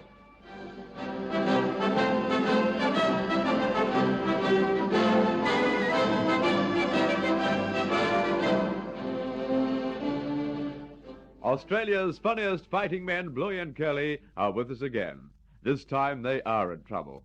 A dozen bottles of beer have disappeared from the officers' mess, and they are under suspicion. They're being paraded to the adjutant. Right, march those two men in here, Sergeant Major. Very good, sir. All right, you two. Right, sir. Quick march. Halt. Flip turn. Private Bluey and Private Curly, sir. You two men know why you're here, I suppose? No, sir. No idea at all. You can't imagine, can you? But we haven't got a clue, sir. Unless it's about sending us home for discharge. Yeah, we'll be in that. Me and Curly have had this war on our hands for about 5 years now, and seeing that the Japs woke up that Curly and me meant business and decided to throw in the towel, we think it'd be a good thing if you sent us home. The purpose of this discussion has nothing to do with your homeward movements. This concerns a dozen bottles of beer. Well, now you're talking. Oh, gee, thanks, sir. We don't deserve it, really. Don't think we don't appreciate it, though. I mean, this is better than winning the lottery. I can remember the time when... Quiet! I am not offering you the beer. We have to buy it? Yes, you have to buy it. Uh-huh. But no! Oh, it's on the house. Oh, that'll be enough from you two, Jokers. Stop getting the adjutant confused. But we didn't intend to... Quiet! Oh, thank you, Sergeant Major, thank you. All right, I'll handle this. Now, look here. A dozen bottles of beer disappeared from the officers' mess, and I want to know what you two know about it. Oh, blimey. Who, us, sir? Yes, you. But sir, I mean, you don't think for one moment that Curly and me would do a thing like that? Frankly, I do. Yeah, I thought you might. What was that? I just said, I said, did it go off last night? How did you know that? Well, me and Curly was coming out. I mean, I didn't know, sir. I was just asking you, like. Well, you're quite right. It did go off, as you put it, last night.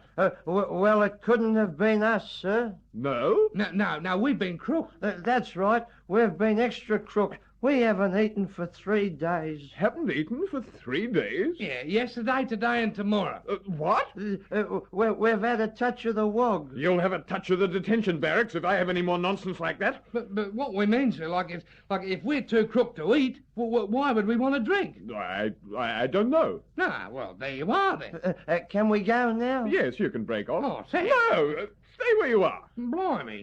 But, sir... Listen, did you or did you not remove a dozen bottles of beer from the officers' mess last night? No, sir. Not us, sir. Well, how do you explain the fact that 4 empties were found under your bedboards this morning? Under our bedboards? Yes. Well, could you imagine? I mean, who'd leave 4 bottles under our beds? Fancy, I can't think how... There has been no beer issued to the men for over a fortnight now. And yet we find 4 empties in your tent. Oh, I don't suppose you mean my beetle bottle, sir? Oh, that's right. Maybe you mean Bluey's beetle bottles. Bluey's beetle bottles? Yes, I'm a beetle bottler. I race around like a mad ant, bag all the beetles around the place and bung them in the bottle. What? Bluey's the best beetle bottler both sides of the equator. Listen, there were definitely no beetles in any of the bottles which were found under your bedboards. No, well, it's a very bad season for beetle bottling. Oh, it certainly is. Now, you take the Black Orpington variety. The what? The Black Orpington is probably the most elusive Now, type wait a minute. The Black Orpington? Yeah. Well, the Black Orpington's a type of fowl. Exactly. Now, have you seen any fowls around here lately, sir? No, I haven't. Oh, it's a bad season for fowls, too. Certainly. And anyhow, you can't get a fowl in a bottle anyway. Do you know much about beetles, sir? No, frankly, I don't. Oh, pity. Oh, well, Bluey's the boy, sir. He'll give you the drum about beetles. Now, take the Pomeranian, for instance. Here we Quiet! That'll be quite enough of that. I don't want to hear any more about beetles, and I don't want the drum about anything.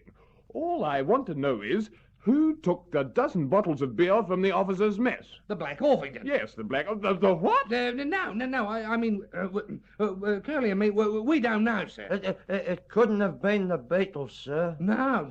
I've seen them beetles get up some funny things, but I know it wouldn't be them. All right. I know very well it wouldn't be the beetles. Although, mind you, take the White Lagoon. Now, there's a cunning chap.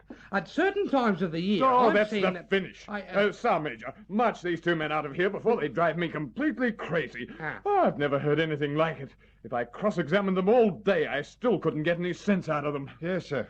It's a pity you're not fond of beetles, sir. Yeah, beetle bottling's beauty. I'll see that they're well employed in the kitchen somewhere. Yes, sir. I'll never forget the look of hate on the face of the tarantula. All right, you two. This tarantula had a cast in his left eye. Oh, march them out, Sergeant Major. The female tarantula had a hair lip. All right, pipe down. But, Right turn. Quick march. All right, you two jokers, follow me this way over to the mess. Oh, I don't believe it.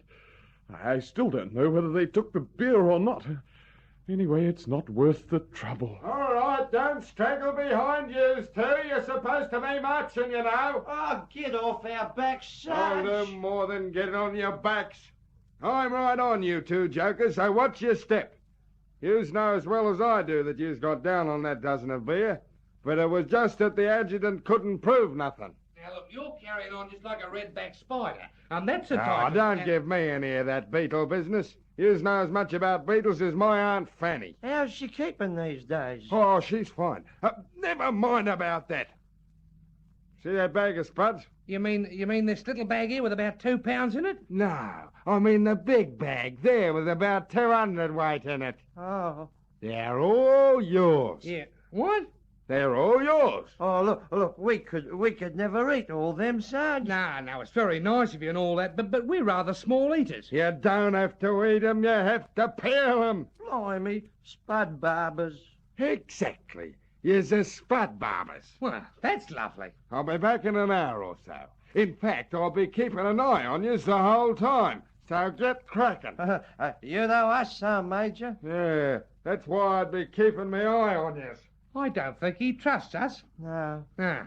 Look, whoever invented skins on potatoes ought to be crowned. Hand us that knife, Curly. Coming over. All these spuds are going into the sergeant's mess, you know. Oh, it's immoral. All we ever crack it for is the dehydrated spuds. Oh, they certainly do themselves well, them sergeants. Do themselves well? I'll say they do. They're the biggest lot of gluttons around the place. I'll say. The last time I was mess orderly in the sergeant's mess, they all threw away their knives and forks and went into power dives. They can certainly eat. I was carrying in a plate or something. I stretched my arm across the table. A few minutes later, it turned up in the next course. Look, they're the fastest eaters I've ever seen. You should have seen the first 3 courses. I didn't. No kidding. A bit later in the meal, I stretched my other arm across the table, and one of the blokes bites it. Eh? I said, now break it down, Sarge. I said, that's my hand. He said, it's too late now, I've got gravy on it. Well, that's lovely. Anyway, one thing about being a steward in the sergeant's mess, you've always got a chance of getting a decent meal. Yeah, but you got to be quick. Last time I was there, they had turkey. How's their form? Turkey? Yeah, they carved up the north end of the turkey for the sergeants. The north end? Did you cop any? Did I? South of the border. Nice work, son. Well, that's 3 spuds I've peeled. Look, we'll both be here for the next fortnight before we finish this bag. Yeah, we're lucky we're not in the boob for the next fortnight. The adjutant was definitely a wake-up. Yeah, but he couldn't prove anything. He's a drongo. Look, you know those fingers he's got cut off? Yeah? Did he lose them in action? In action, nothing. He probably cut those fingers off so he could play the piano by ear. He's as silly as a duck. Look, he hasn't been in the army as long as me, and I'm still a private. I know. They made him an officer just like that. I remember the day he joined the unit. Somebody called him an imbecile. He wanted to know if that was higher than a captain. And was it? Not in this unit. Hey, Curly, look, there goes a sergeant cook. Where? Look, they're going over there towards the ration store.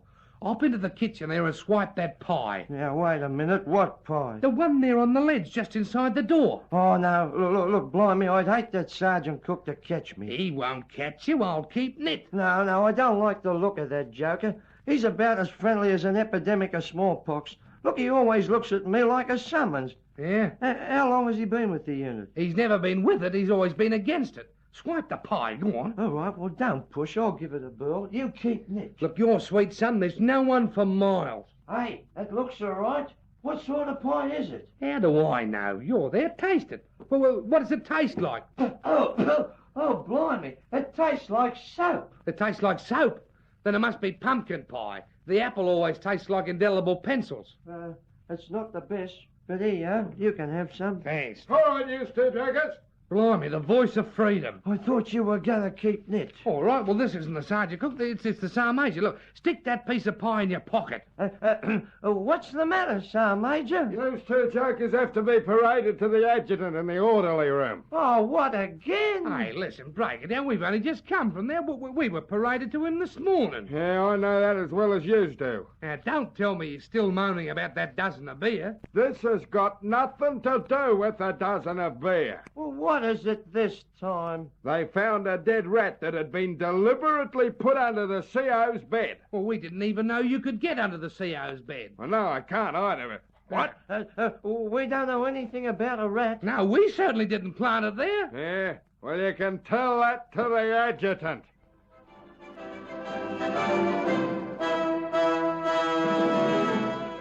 Yes, it's trouble again for Bluey and Curly. If they ever get out of the frying pan, it's not long before they're back in the fire. Whether they get out of this fire without being severely burnt, you will learn in the next episode featuring Australia's funniest fighting men, Bluey and Curly.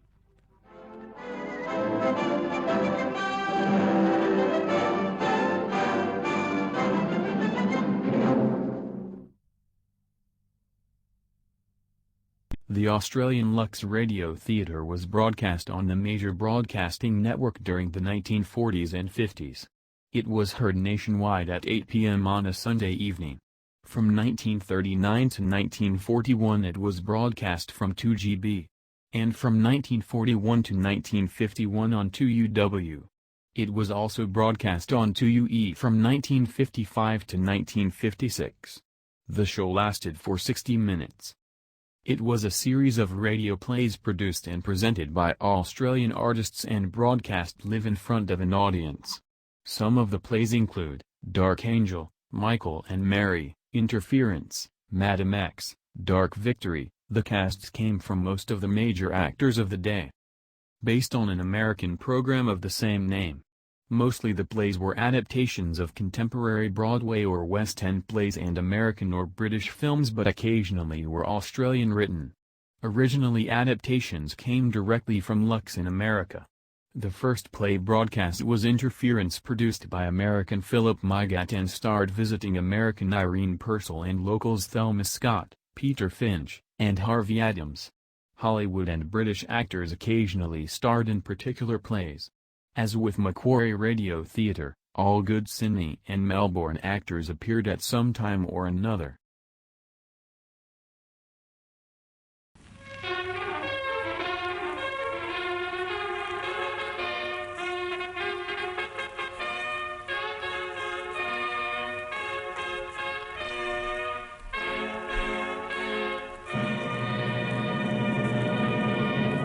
The Lux Radio Theatre, tonight presenting Death of a Salesman.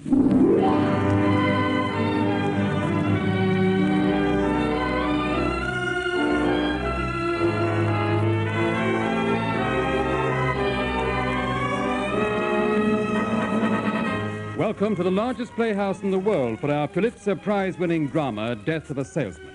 Critics voted Arthur Miller's searing drama their unanimous choice for its year. And the Lux Radio Theatre is proud to bring it to you now. Our stars are John Mellion and Frank Waters. It was Frank Waters' portrayal of the main character, Willie, on the Sydney stage that led to him being invited as a guest actor at the Shakespeare Memorial Theatre at Stratford-on-Avon. Our producer-director is Mr. Paul Jacklin.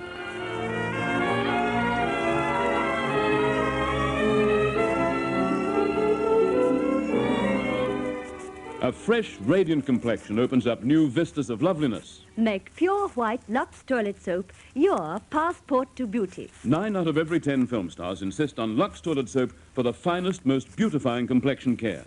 They know Lux is so mild, so gentle, with a snowy whiteness that's proof of a purity no other soap can match. Your skin deserves the finest, the mildest care too. So let the rich, creamy lather of Lux toilet soap bring new, radiant loveliness to your complexion. Soon your skin will glow with beauty, just like the film stars. That's the promise of Lux. Now, the Lux Radio Theatre presents Act 1 of Death of a Salesman.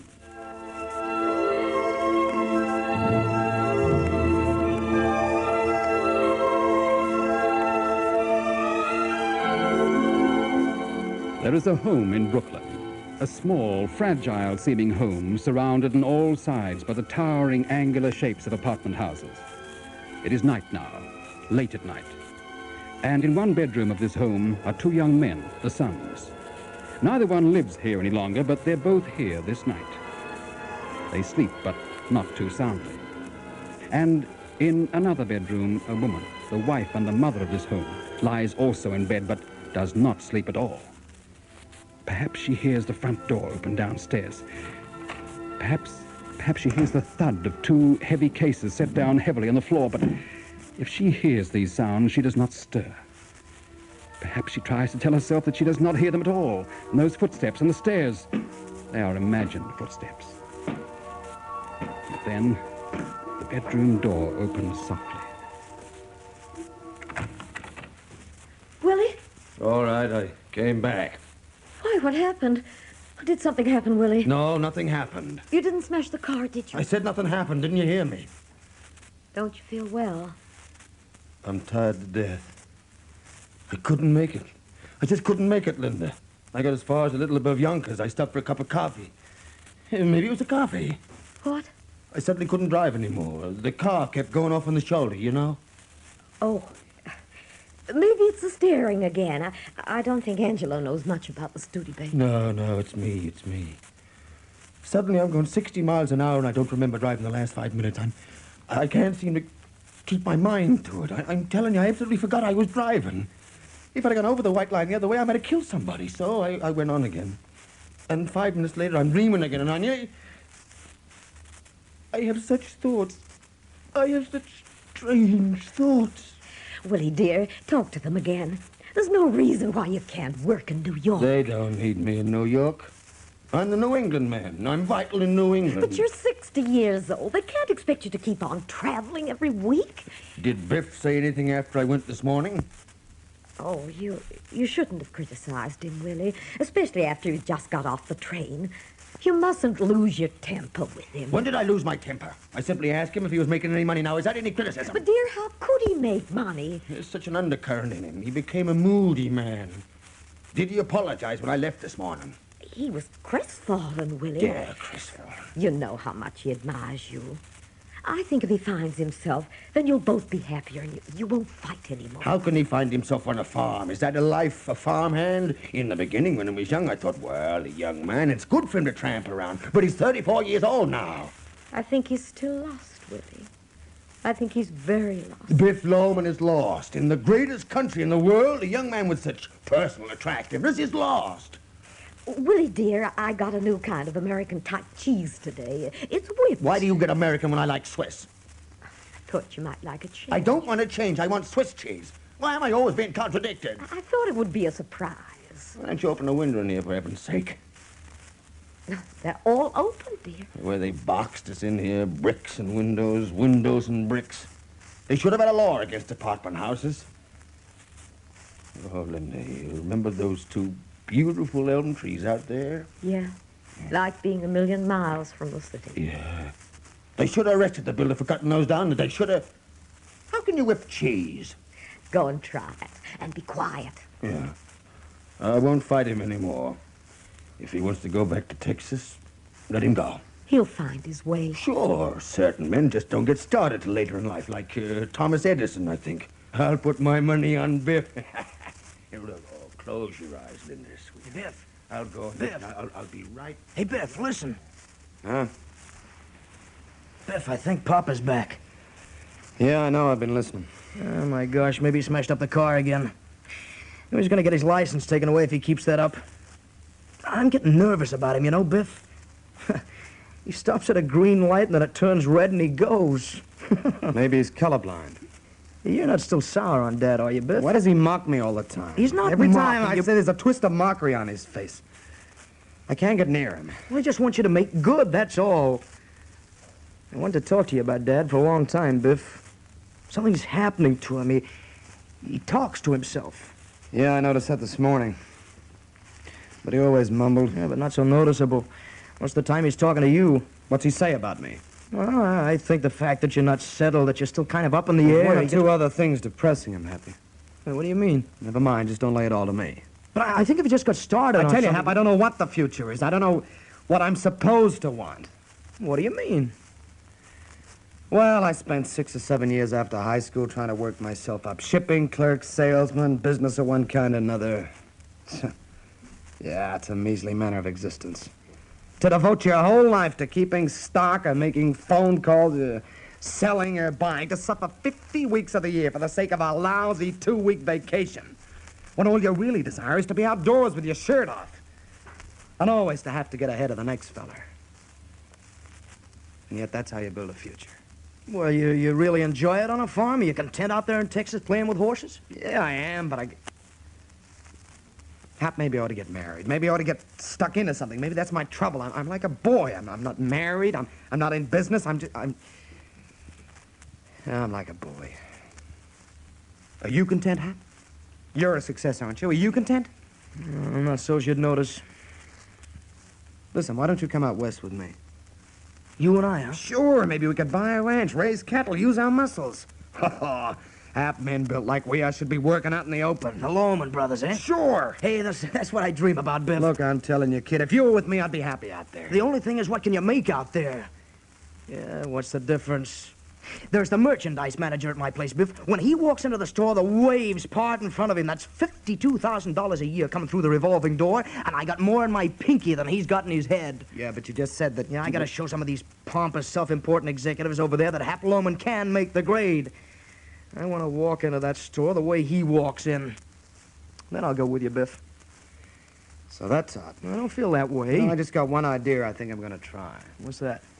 You remember Bill Oliver? Sure. Oliver's very big now. You want to work for him again? No, I don't work for him. I think I'll go and see him. You know, if I could get $10,000 or even $7,000 or $8,000, I could buy a beautiful ranch. Hey, I bet he'd back you. Yeah, I just wonder, though. I wonder if Oliver still thinks I stole that carton of basketballs. You remember that time, Hap? Yeah, I remember. Things were different then. Like when we were at college. Sure.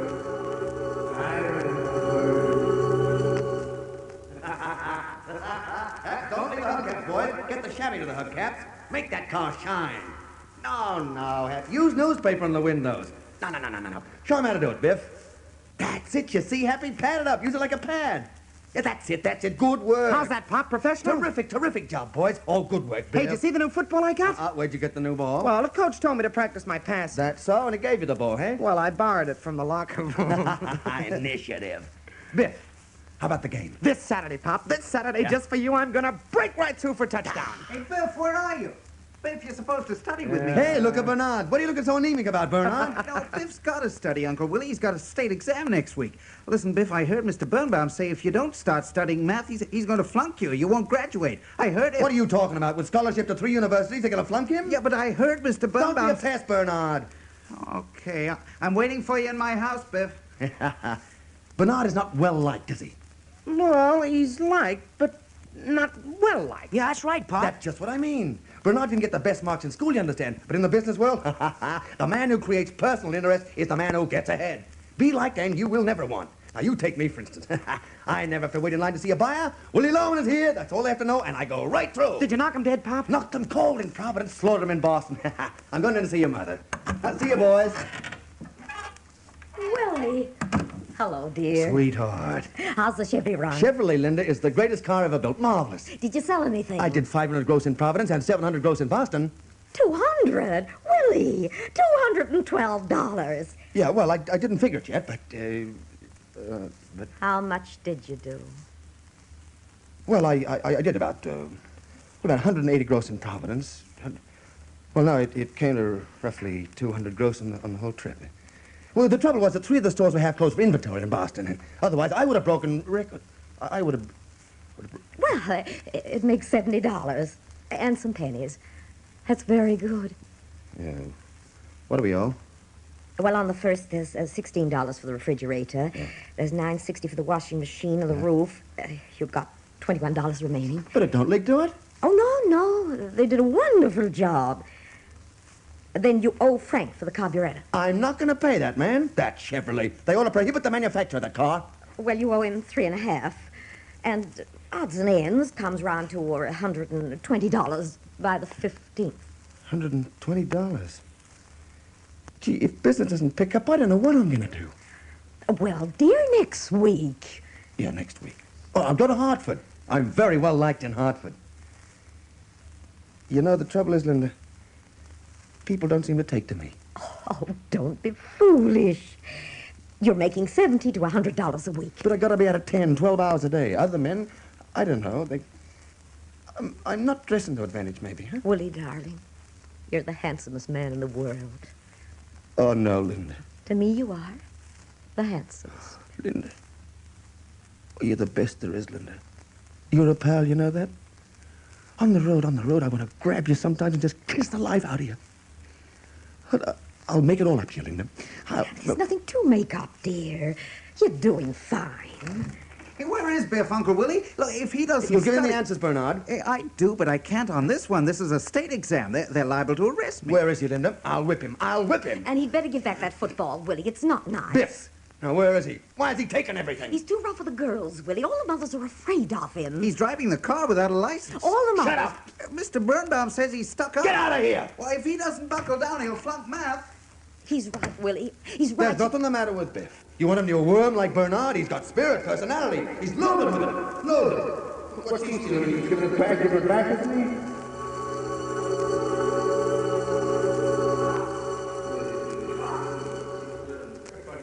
Why is he stealing? What did I tell him? I never in my life told him anything but decent things. Why is he stealing? Snap out of it, will you? Hey, Oh, happy. I was thinking, I guess, you know, I was remembering. Now, let's go now. Come on, Pop. Talking to yourself. Now, take it easy, will you? What brought you back tonight? I got an awful scare, Happy. I nearly hit a kid in Yonkers. Oh, God. Why didn't I go to Alaska with my brother Ben that time? Pop, I told you I'm going to retire you for life. You'll retire me for life on your $70 lousy a week and your women and your car and your apartment, and you retire me for life? Hey, wait a minute, Pop. The door. Wait here. Hello, Happy. Everything all right? Yeah, Charlie. He was... Go back to bed, kid. I'll take care of him. What's the matter? I heard some noise. I thought something happened. I'm going to bed. You coming, Dad? No, I'm not tired at the moment. Willie and I'll talk. All right. Now, take it easy, huh, Pop? Yeah. What are you doing up? Couldn't sleep good? What are you doing home? A little trouble with the car. Listen, Willie, you want a job? I got a job. I told you that. What are you offering me a job for? Don't get insulted. Well, don't insult me. Don't see no sense in it. You don't have to get insulted all the time. I got a good job. What do you keep coming in here for? You want me to go? Charlie, I can't understand him. He's gone back to Texas again. Let him go. I got nothing to give him, Charlie. I'm cleaned out. Right out. He won't starve. None of them starve. Forget about him. Forget? Then what have I got to remember? You take it too hard. To hell with it. When a deposit bottle is broken, you don't get your nickel back. Yeah, that's easy enough for you to say. That ain't easy for me to say. Hey, did you see the ceiling I put up in the living room? Yeah, that's a piece of work. To put up a ceiling is a mystery to me. How do you do it? You gonna put up a ceiling? How could I put up a ceiling? Then what are you bothering me for? You're insulted again. A man who can't handle tools is not a man. You're disgusting. Don't call me disgusting, Willie. If I'm disgusting, I'll get out of here. Yeah. Willie. Willie, dear. Did you have some cheese? It's very late, darling. Come to bed, huh? Gotta break your neck to see a star from this window. Bricks and mortar. Apartment houses. You coming up? No, I'll take a walk. But you're in your slippers. I'll take a walk. You're in your slippers, Willie. Mom. What's he doing out there, Mom? Oh, sure, she'll hear you, Biff. How long's he been doing this? A long time, Biff, I told you. What's the matter with him? It'll pass by morning. I never heard him so loud, Mom. Biff, when you come home, he's always the worst. When I come home? When you write you're coming, he's all smiles and talks about the future, and he's just wonderful. And then the closer you seem to come, the more shaky he gets, and then the time you get here, he's arguing, and he seems angry with you. Why are you so hateful to each other? Why is that? I'm not hateful, Mom. If you hate him, then you must hate me. Because he's the dearest man in the world to me. And I won't have anyone make him feel unwanted and low and blue. So pay him respect or don't come here at all. Make up your mind. Hey there, Biff, old boy. Listen to him out there. Biff, old boy. What's the matter with him? Don't go near him. Stop making excuses for him. He always wiped the floor with you. Never had an ounce of respect for you. He's always had respect. What do you know about it? Well, just don't call him crazy. He's got no character. Charlie wouldn't do this, spewing out that vomit from his mind. Then make Charlie your father. You can't do that, can you, Biff? I don't say he's a great man. Willie Loman never made lots of money. His name was never in the papers, and he's not the finest character that ever lived. But he is a human being, and a terrible thing is happening to him. So attention must be paid. Attention must finally be paid to such a person. You called him crazy. Mom, I didn't mean that he was... No, a lot of people think that he's lost his balance. But you don't have to be very smart to know what the trouble is. The man is exhausted. Oh, sure. A small man can get just as exhausted as a big man. He works for a company 36 years this March, opens up unheard of territories of their trademark, and now in his old age, They take his salary away. I didn't know that, Mom. I never asked. For 5 weeks, he's been on straight commission, like a beginner. An unknown. Those ungrateful bastards. Are they any worse than his own sons? And what goes through a man's mind driving 700 miles home without having earned a cent? Just because he's not young anymore. Why shouldn't he talk to himself? Why? When he has to go to Charlie and borrow $50 a week and pretend to me that it's his pay. No. And how long can that go on for? How long? You see what I'm sitting here and waiting for. And you tell me that he has no character. The man who never worked a day but for your benefit. He threw me out of this house, remember that. And why did he do that? I never knew why. Because I know he's a fake and he doesn't like anyone around who knows it. But why a fake? In what way? What do you mean? Just don't lay it all at my feet. It's between me and him. That's all I have to say. I'll chip in from now on. He'll settle for half my paycheck. I'll be all right. I'm going to bed. He won't be all right. I hate this city and I'll stay here. Now what do you want? He's dying, Biff. Why is he dying? He's been trying to kill himself. How? I live from day to day. What are you talking about? Last month. Boys, it's so hard to say a thing like this. I was looking for a fuse. The lights blew out and I went down to the cellar. And behind the fuse box, it happened to fall out, was a length of rubber pipe. He put it there. No kidding. There was a little attachment on the end of it. I knew right away. And sure enough, on the bottom of the water heater, there was a new little nipple on the gas pipe. Suicide? He's thinking of suicide? I live from day to day, boys. I don't know what to do. What can I do? His life is in your hands, not mine. He's not to be allowed to fall into a grave like an old dog. You're not to allow it. Now, what are you going to do?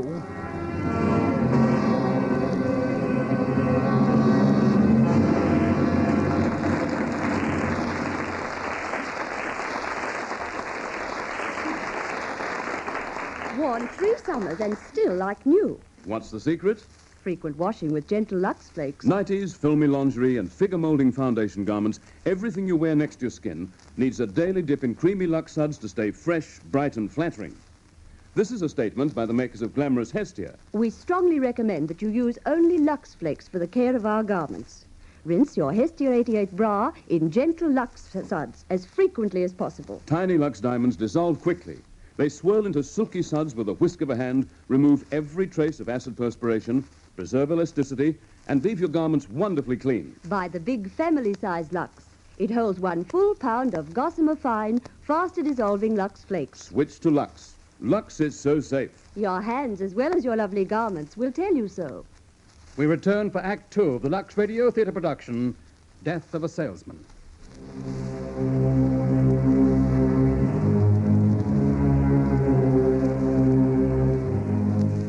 He put rubber piping on the gas pipe. That jerk! He wouldn't do it. He wouldn't have the guts. He did, and he would, unless attention is paid. Did you have it taken off? I'm ashamed to. How can I mention it to him? Every day I go down and take away that little rubber pipe. When he comes home, I put it back where it was. Well, how could I insult him in that way? I don't know what to do. I tell you, he put his whole life into you, and you turned your backs on him. Biff, I swear to God, Biff, his life is in your hands. Mom. All right, pal, all right. It's all settled now. I've been remiss, I know that, Mum, but now I'll stay, and I swear to you I'll apply myself. It's just, you see, Mum, that... Well, I just don't fit in business. Not that I won't try. I'll try. I'll make good. Well, sure you will. The trouble with you in business was you never tried to please people. Yeah, I know. Like when you worked for Harrison's. Bob Harrison said you were tops, and then you're going to do some fool thing like whistling whole songs in the elevator like a comedian. Who whistles in elevators? We were just talking, Pop. You, Biff? You whistle in elevators? Go back to the West. Be a cowboy. Go on, enjoy yourself. Willie, dear, he's just decided... He's going to see Bill Oliver, Pop. Oliver? Oh, for what? Well, you know, you always said he'd stake me. I'd like to go into business, so maybe I can take him up on it. Isn't that wonderful? Don't interrupt. What's wonderful about it? There are 50 men in the city of New York who'd stake him. They're sporting goods. Yeah, I guess so. I know something about it. He knows something about it. You know more about sporting goods better than Spaulding. Now, how much has he given you? I don't know, Pop. I didn't even see him yet. Now, what are you talking about? Oh, for God's sake, I'm going. Don't you curse in this house. Since when did you get so clean? Hey, wait a minute, will you? I'll see Oliver tomorrow. He did like me, always liked me. He loved you. I'll try to get some myself, Biff. I'm sure I can. I see great things for you kids. I think your troubles are over. But remember, start big and you'll end big. Now, ask for 15. 10, I think it'd be tough. Don't be modest. Walk in with a big laugh. Start off with a couple of good stories to lighten things up. Now, it's not what you say, it's how you say it, because personality always wins the day. Oliver always thought the highest. Will you let me talk? Don't yell at her, Pop, will you? I was talking, wasn't I? Willie. Don't take his side all the time. Stop yelling at her. Give my best to Bill Oliver. He may remember me. What did you want to start that for? You can see how sweet he was as soon as you talked hopefully. Come up and say goodnight to him. Well, don't let him go to bed that way. Willie! Willie! I'll go to him. I'll see he doesn't go to bed despising his own house.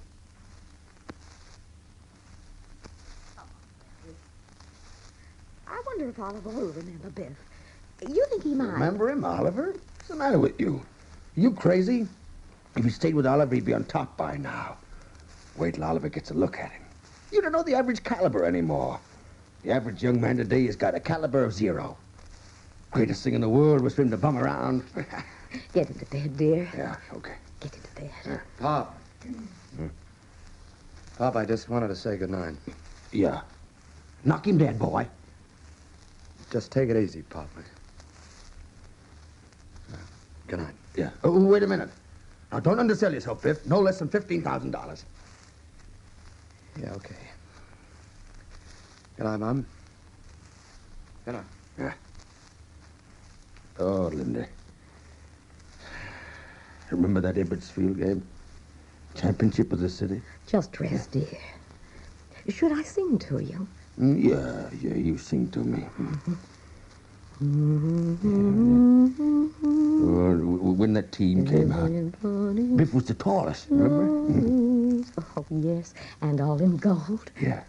Like a young god. Hercules. Something like that. And the sun all around him. Remember how he waved to me? And the cheers when he came out. Loman, Loman, Loman. Oh, Linda, he'll be great yet. A star like that, magnificent, can never really fade away. Willie, dear, what has he got against you? No, I'm so tired. Don't talk anymore. Will you ask Howard to let you work in New York? Yeah. First thing in the morning. Everything's going to be all right.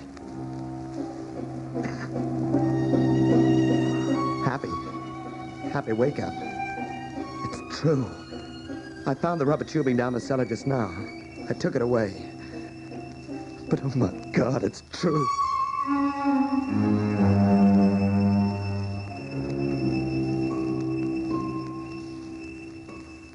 Where are the boys this morning, eh? Where's Biff? Gone to see Oliver. Oh, what a boy that Biff is. $15,000, as good as in his pocket.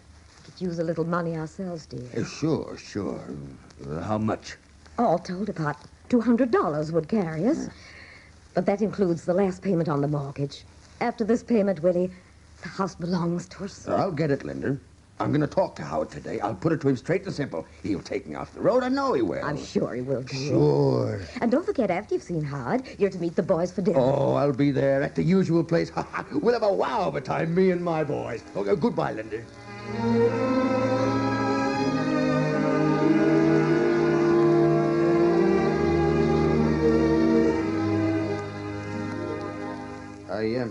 I'd like to have a little talk with you, Howard.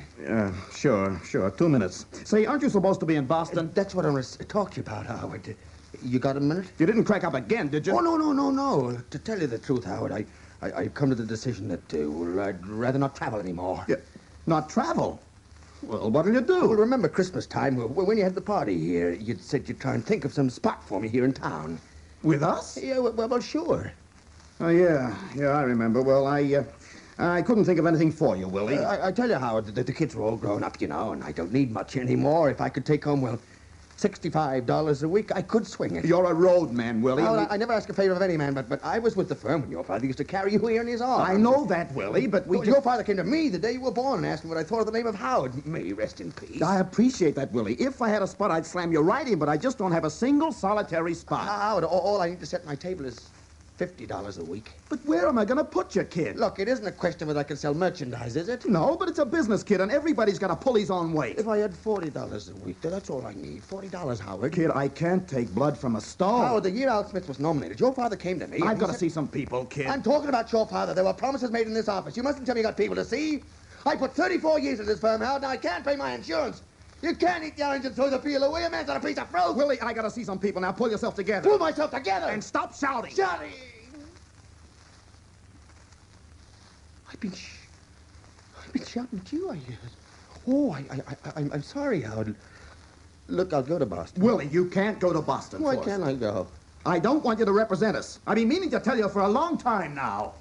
Howard, are you firing me? You're firing me.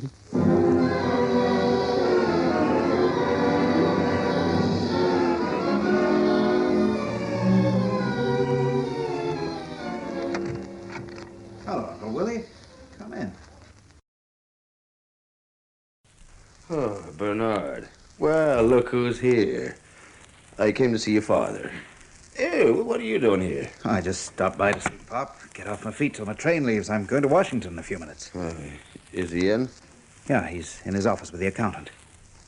Here, sit down. Dad tells me Biff's in town. Oh, yeah, Biff's in.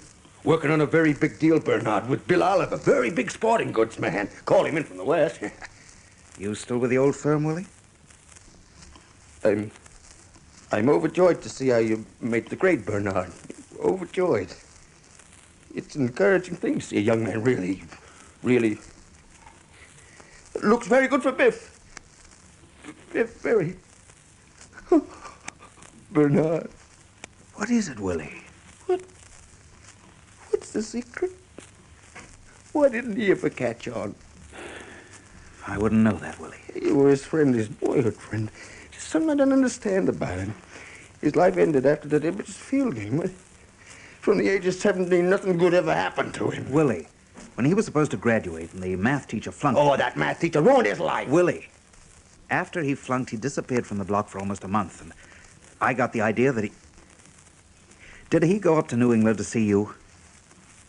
Willie? Yeah. He came up to Boston. What about it? Just that when he came back, he laid down and died like a hammer hit him. What happened in Boston, Willie? Nothing. What do you mean, what happened? Well, now, don't get sore. What are you trying to do, blame it on me? If a boy lays down, is that my fault? Hey, you're gonna miss that train. Yeah, I'm going. Goodbye, Pop. Bye, Willie, and don't worry about it. How do you like that, kid? Gonna argue a case in front of the Supreme Court. No. The Supreme Court. And he didn't even mention it. He didn't have to. He's gonna do it. Charlie, look, I got my insurance to pay. If you can manage it, I need $110. Oh, I drew it from the bank, but Linda would know, and Sit down, Willie. I'm keeping account of everything, remember? I bet every penny back. Now listen to me, Willie. I offered you a job. You can make $50 a week, and I won't send you on the road. I got a job. Without pay? What kind of a job is a job without pay? Why don't you want to work for me? What's the matter with you? I got a job. When are you going to grow up? You big ignoramus. If you say that to me again, I'll rap you, and I don't care how big you are. How much do you need, Willie? I'm strapped, Charlie. I'm strapped. I was just fired. Howard fired you? Imagine that. I named him, Howard. Willie, when are you going to realize that... You named him Howard, but you can't sell that. The only thing you got in this world is what you can sell. The funny thing is that you're a salesman and you don't know that. I've always tried to think otherwise. I've always felt that if a man was impressive, well-liked, nothing... Why must everybody like you? Who liked J.P. Morgan? Now listen, Willie. I know you don't like me. Nobody can say I'm in love with you, but I'll give you a job because... Well... What do you say? I just can't work for you, Charlie. What are you? Jealous of me? I can't work for you, that's all. Don't ask me why. You've been jealous of me all your life, you darn fool. Oh, here. Pay your insurance. I'll pay every penny back. I've got some work to do. Take care of yourself. And pay your insurance. Funny, you know. After all the highways and the trains and the appointments and the years, you end up worth more dead than alive. Willie, nobody's worth nothing dead. Did you hear what I said? Willie. Charlie, you're the only friend I got. Isn't that a remarkable thing? That's all right, boy. Good luck, Willie.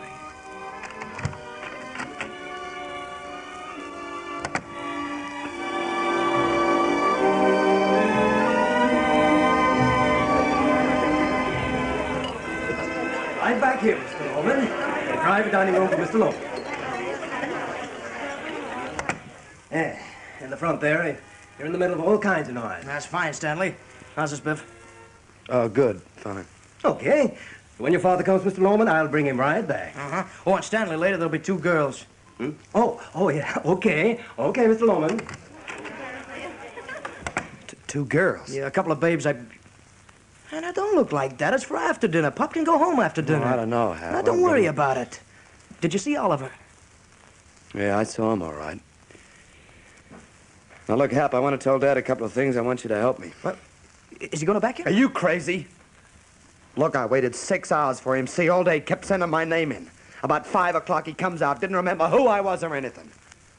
Oh, Hap, I felt such an idiot. Well, didn't you tell him your ideas on selling? He walked away. I saw him for 1 minute. How did I ever get the idea I was a salesman there? I even believed myself that I'd been a salesman for him. And then he gave me one look, Hap. One look. And I realized we'd been talking in a dream for 15 years. I was a shipping clerk. Listen, Biff, don't talk that way to Pop. Cheer him up, string him along, but don't talk that way to him. Oh, I've got to. We got to face facts. Hello, Scout. Gee, I haven't been here in years. Want to order now? Sit down. You want a drink? Yeah, sure. I don't mind. Let's get a load up. Hey, you look worried. No. Scotch all around, make it doubles. Double? Right. Well, what happened, boy? Everything go all right with Oliver? Oh, terrific, Pal, Pal, I'm going to tell you everything from first to last. It's been a strange day. I had to wait quite a while for him. Yeah. All day, as a matter of cold fact, and a lot of instances, facts, Pop, facts about my life came back to me. Who was it, Pop? Whoever said I was a salesman with Oliver? Well, you No, were. Dad, I was a shipping clerk. But you were practically. Dad, I don't know who said it first, but I was never a salesman for Bill Oliver. What are you talking about? Let's hold on to the facts tonight, Pop. We're not going to get anywhere bulling around. I was a shipping clerk. All right, now listen to me. Why don't you let me finish? I'm not interested in any stories about the past because I was fired today. How could you be? I was fired. And I'm looking for a little good news to tell your mother. Because the woman has waited and the woman has suffered. So don't give me a lecture about facts and aspects. I'm not interested. Now, what are you going to say to me, huh? He went up there. Yeah, I did. I saw. How could they fire you? What kind of a welcome did he give you? He won't even let you work on a commission. I'm out, so tell me. Oliver gave you a warm welcome. Sure, Pop, sure. Oh, well, it was... I was wondering if he'd remember you. Imagine a man doesn't see him for 10, 12 years and gives you that kind of a welcome. Look, let's talk quietly and get this down to the facts, huh? What did he say? Bet you threw his arms around you. Well, he kind of... He's a fine man, very hard man to see, you know. Biff told him a lot of ideas. Now, don't interrupt. How do you react to your ideas? Dad, will you give me a minute to explain? I've been waiting for you to explain since I sat down here. Now, what happened? He took you in his office and what, eh? Well, I talked and he listened. Oh, famous for the way he listens, you know. What was his answer? Well, his answer... Dad, you're not letting me tell you what I want to tell you. You didn't see him, now, did you? I did see him. Well, tell me what happened. Pap, I can't talk to Tell him what happened. Shut up and leave me alone. No, you had to go and flunk math. Flunk? What are you talking about? Don't blame everything on me. I didn't flunk math. You did. I don't know what you're talking about. Look, I'm all washed up with Oliver. Are you spiting me? Dad, don't take it that way. You rotten little louse. Are you spiting me? You're in a restaurant. Now cut it on both of you. Yeah, you spite me because of what happened in Boston that time.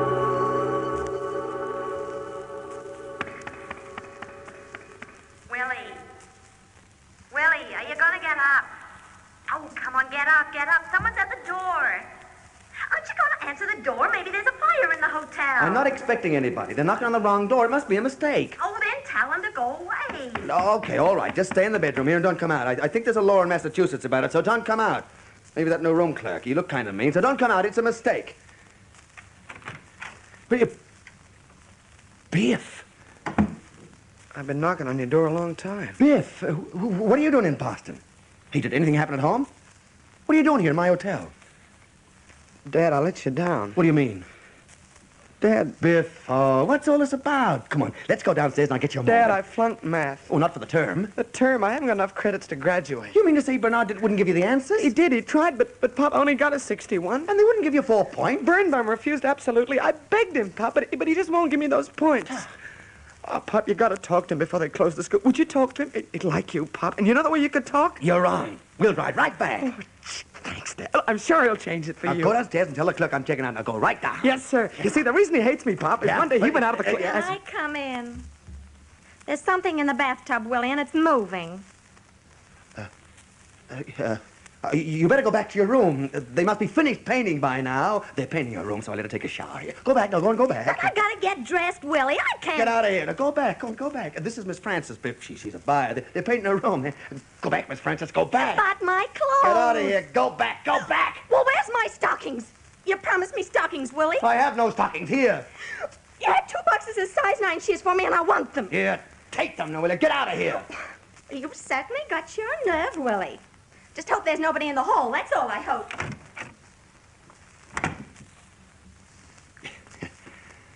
Well, we better get going. I want to get to the school first thing in the morning.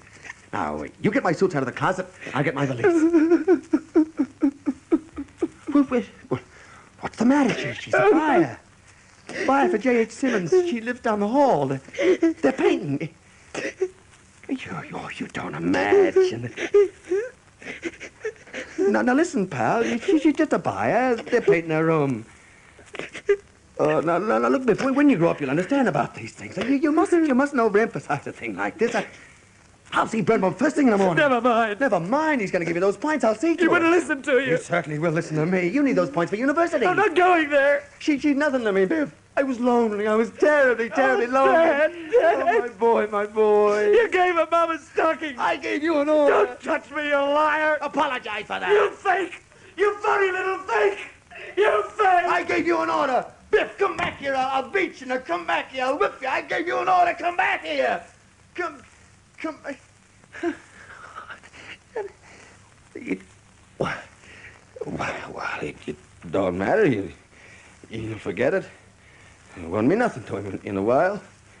I'll bet in a while it won't mean nothing to him. No, not in the slightest.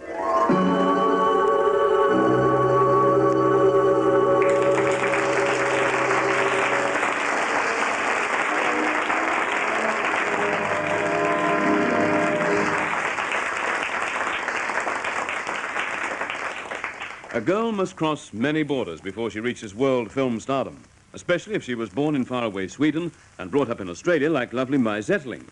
Star of J. Arthur Rank's forthcoming film Dance Little Lady, Mai has captured the hearts of film fans the world over with her bright blue eyes, sweet smile, and the smooth, creamy beauty of her complexion. Mai Zetterling says, "No star dare neglect her complexion. I use Lux toilet soap. This pure white soap leaves skin softer, smoother, lovelier." 9 out of every 10 film stars insist on Lux toilet soap for their complexion care. They know it's so mild, so gentle, that its snowy whiteness is proof of a purity no other soap can match. Make pure white Lux toilet soap your passport to beauty. Use Lux toilet soap in the shower, in the bath, and for the mildest, most beautifying complexion care. Soon your skin will glow with beauty, just like the film stars. That's the promise of Lux. Now, with Frank Waters as Willie and John Million as Biff, the Lux Radio Theatre presents the final act of Arthur Miller's drama, Death of a Salesman.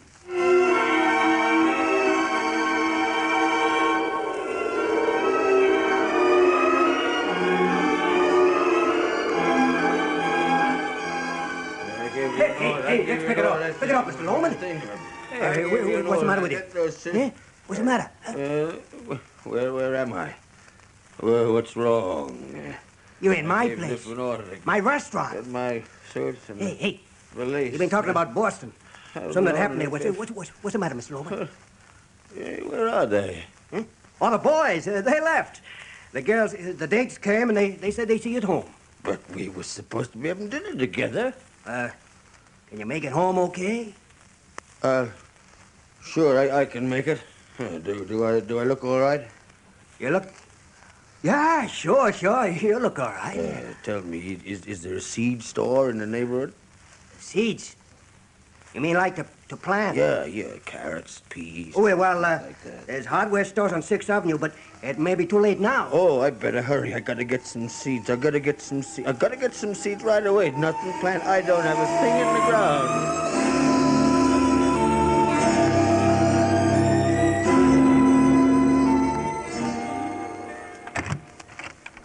Hey, Mom, what are you doing up? Where's Pop? Is he sleeping? Where have you been? We met 2 girls, Mom. Very fine types. Yeah, we bought you some flowers. Put them in your room, Ma. That's what I think of your flowers. Now, what did you want to throw him on the floor for? Don't you care whether he lives or dies? Come upstairs, Leave me Beth. alone. What do you mean lives or dies? Nobody's dying around here, pal. Get out of my sight. Get out of here. Waiting for dinner. He looks forward to it all day, and then you desert him there. There's no stranger you'll do that to. But Mommy had a great time with us.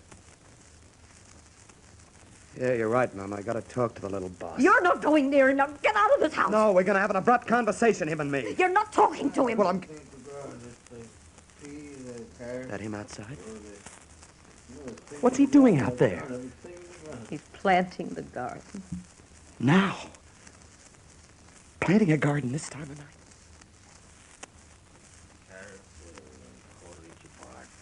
Rose, 1 foot rose. 1 foot. Pop. 1 foot beets. Pop. And then I'm saying goodbye to you, Pop. I'm not coming back anymore. I think it's best this way, Willie, dear, because there's no use drawing it out. You just never get along. People ask where I am, what I'm doing. You don't know, you don't care. That way it'll be off your mind. You can start brightening up again, all right? If I strike oil, I'll send you a check. Meantime, forget I'm alive. Spite, see? Shake hands, Dad. Oh, not my hand. I was hoping not to go this way. Well, this is the way you're going. Okay. May you rot in hell if you leave this house. Exactly what is it that you want from me? I want you to know on the train, in the mountains, in the valleys, wherever you go, that you cut down your life for spite. No.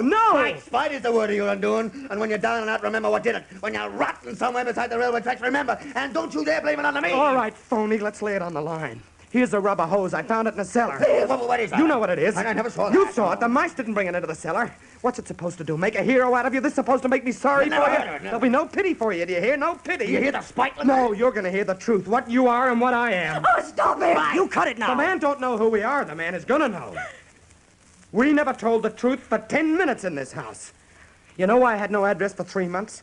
I stole a suit in Kansas City and I was in jail. Stop crying, I'm through with it. I suppose that's my fault. And I stole myself out of every good job since high And school. whose fault is that? And I never got anywhere because you blew me so full of hot air I could never stand taking orders from anybody. That's whose fault it is. I hear that. It's time you heard that. I had to be boss, big shot in 2 weeks and I'm through with it. Then hang yourself for spite. Hang yourself. Oh, no. No, nobody's hanging himself, Willie. I came out of an office building today and I stopped. Do you hear this? I stopped and I saw the sky. And I saw the things that I love in this world. The work and the food and the time to sit and smoke. And I said to myself, why am I trying to become what I don't want to be? What am I doing in an office making a contemptuous, begging fool of myself when all I want is out there, waiting for me the minute I say I know who I am? Why can't I say that, Willie? The door of your life is wide open. Pop, I'm a dime a dozen, and so are you. I am not a dime a dozen. I am Willie Loman, and you are Biff Loman. I'm $1 an hour, Willie. I tried 7 states and couldn't raise it a buck an hour. Do you gather my meaning? I'm not a leader of men, Willie, and neither are you. You were never anything but a hard-working drum who landed in the ash can like the rest of them. I'm not bringing home any prizes anymore, and you're going to stop waiting for me to bring them home. You vengeful, spiteful man. Pop, I'm nothing, Pop. Can't you understand that? There's no spite in it anymore. I'm just what I am, and that's all. What are you doing? Arms around me. What are you doing? Why is he crying, Linda? You let me go. Will you take that phony dream and burn it before something happens? I'll go in the morning. Put him to bed. Cried, he had his arms around me. He cried. Isn't that remarkable? Biff, he likes me. He loves you, Willie. Oh, Biff. He cried with his arms around me. My boy cried to me. That boy, now that boy is going to be magnificent. Come to bed, Willie. No, I just want to get settled down, Linda. Let me sit alone for a little. I want you with me upstairs. Yeah, in a few minutes, Linda. I couldn't sleep right now. Oh, go on, sweetheart. You look awful tired. I think this is the only way, Willie. Yeah, the only... Sure, it's the best thing. Everything's gonna be... Go on, kid. Go to bed. Oh, I love you, sweetheart. Now go on, you go to bed now. You look so tired. Come right up. 2 minutes. Oh, my boy, Biff, he loves me. Now, when you kick off, boy, I want a 70-yard boot. Now get right down the field under the ball, and when you hit low and hit hard, because it's important, boy. There's all kinds of important people in the stands. And the first thing you know, and the first thing you know, oh, Lord, where do I, how do I? Willie, you coming now? Willie. No. Willie? Answer me. Willie, where are you going?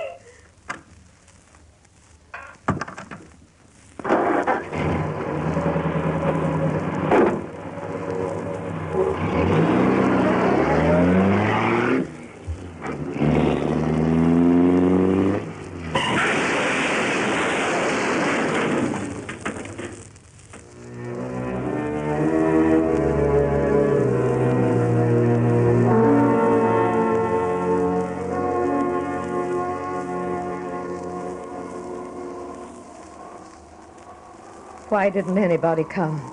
It was a very nice funeral. It's almost night, Ma. Can't understand it. But this time especially. First time in 35 years we were just about free and clear. He only needed a little salary. He was even finished with the dentist. No man needs only a little salary. Can't stand it. There were a lot of nice days. When he come home from a trip or on Sundays, making the stoop, finishing the cellar, putting on a new porch. When he built the extra bathroom, put up the garage. You know something, Charlie? There's more of him in that front stoop than in all the sales he ever made. Yeah. He was a happy man with a batch of cement. He was so wonderful with his hands. He had the wrong dreams. All wrong. No, don't say that. He never knew who he was. Willie was a salesman. And for a salesman, there's no rock bottom to life. He don't put a bolt to a nut. He don't tell you the law or give you medicine. He's a man way out there in the blue riding on a smile and a shoe shine.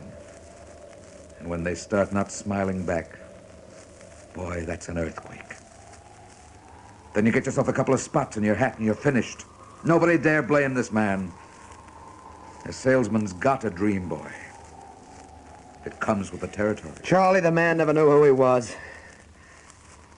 Why don't you come with me, Happy? I'm not licked that easily. I'm staying right in this city, and I'm going to beat this racket. I'm going to show you and everybody else that Willie Loman did not die in vain. He had a good dream. It's the only dream you can have. To come out #1 man. He fought it out here, and this is where I'm going to win it for him. Let's go. I'll be with you in a minute. Go on, Charlie. I want to be with him for a minute. I never had a chance to say goodbye, Willie. Forgive me, dear. I can't cry. I don't understand it. I can't cry. Seems to me that you're just on another trip. I keep expecting you. Willie, dear, why did you do it? I search. Can't understand it, Willie. I made the last payment on the house today. Today, dear. And there'll be nobody home. We're free and we're clear. We're free. Free.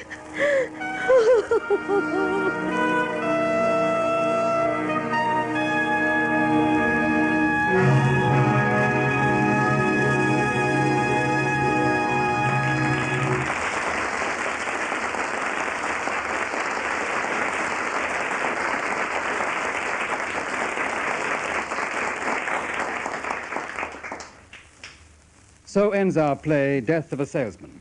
In a moment, our producer-director, Mr. Paul Jacklin, comes to the microphone to list our cast and give you details of next week's production. You see yourself in the mirror every day. That's why you don't notice when you begin to look old. But others do.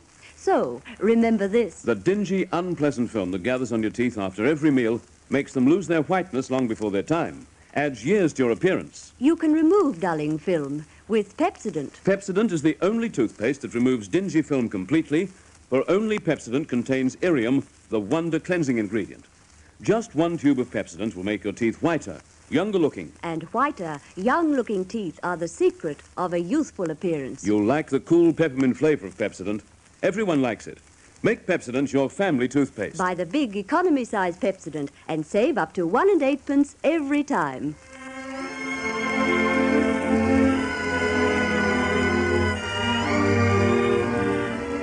Very soon, the winner of the Lux Hollywood Award will be announced. At the beginning of our broadcast year, our sponsors instituted this award for the actor or actress giving the most outstanding performance in the productions. And now, recordings of the 6 finalists have been sent to Hollywood, and very soon, the winner will be flying across the Pacific by Pan American World Airways to appear on the American Lux Theatre.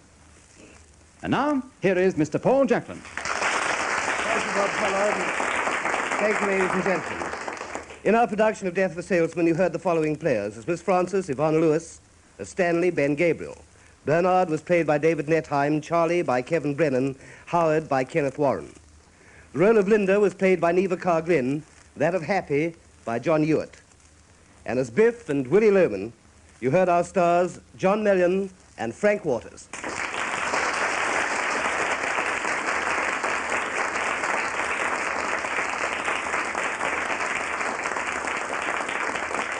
Ladies and gentlemen, next Sunday evening, the Lux Radio Theatre brings you Edward, My Son, a play by 2 of the brightest names in the entertainment world, Robert Morley and Noel Langley. So join us for Edward, My Son, with our star, the noted English actor Alexander Archdale, on the Lux Radio Theatre 1 week from tonight.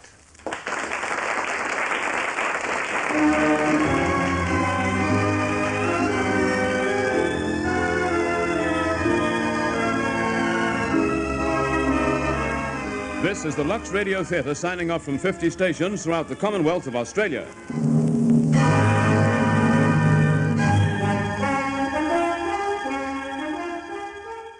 We hope you enjoyed the 4th episode of the Australian Old Time Radio Show. So until next time, bye for now.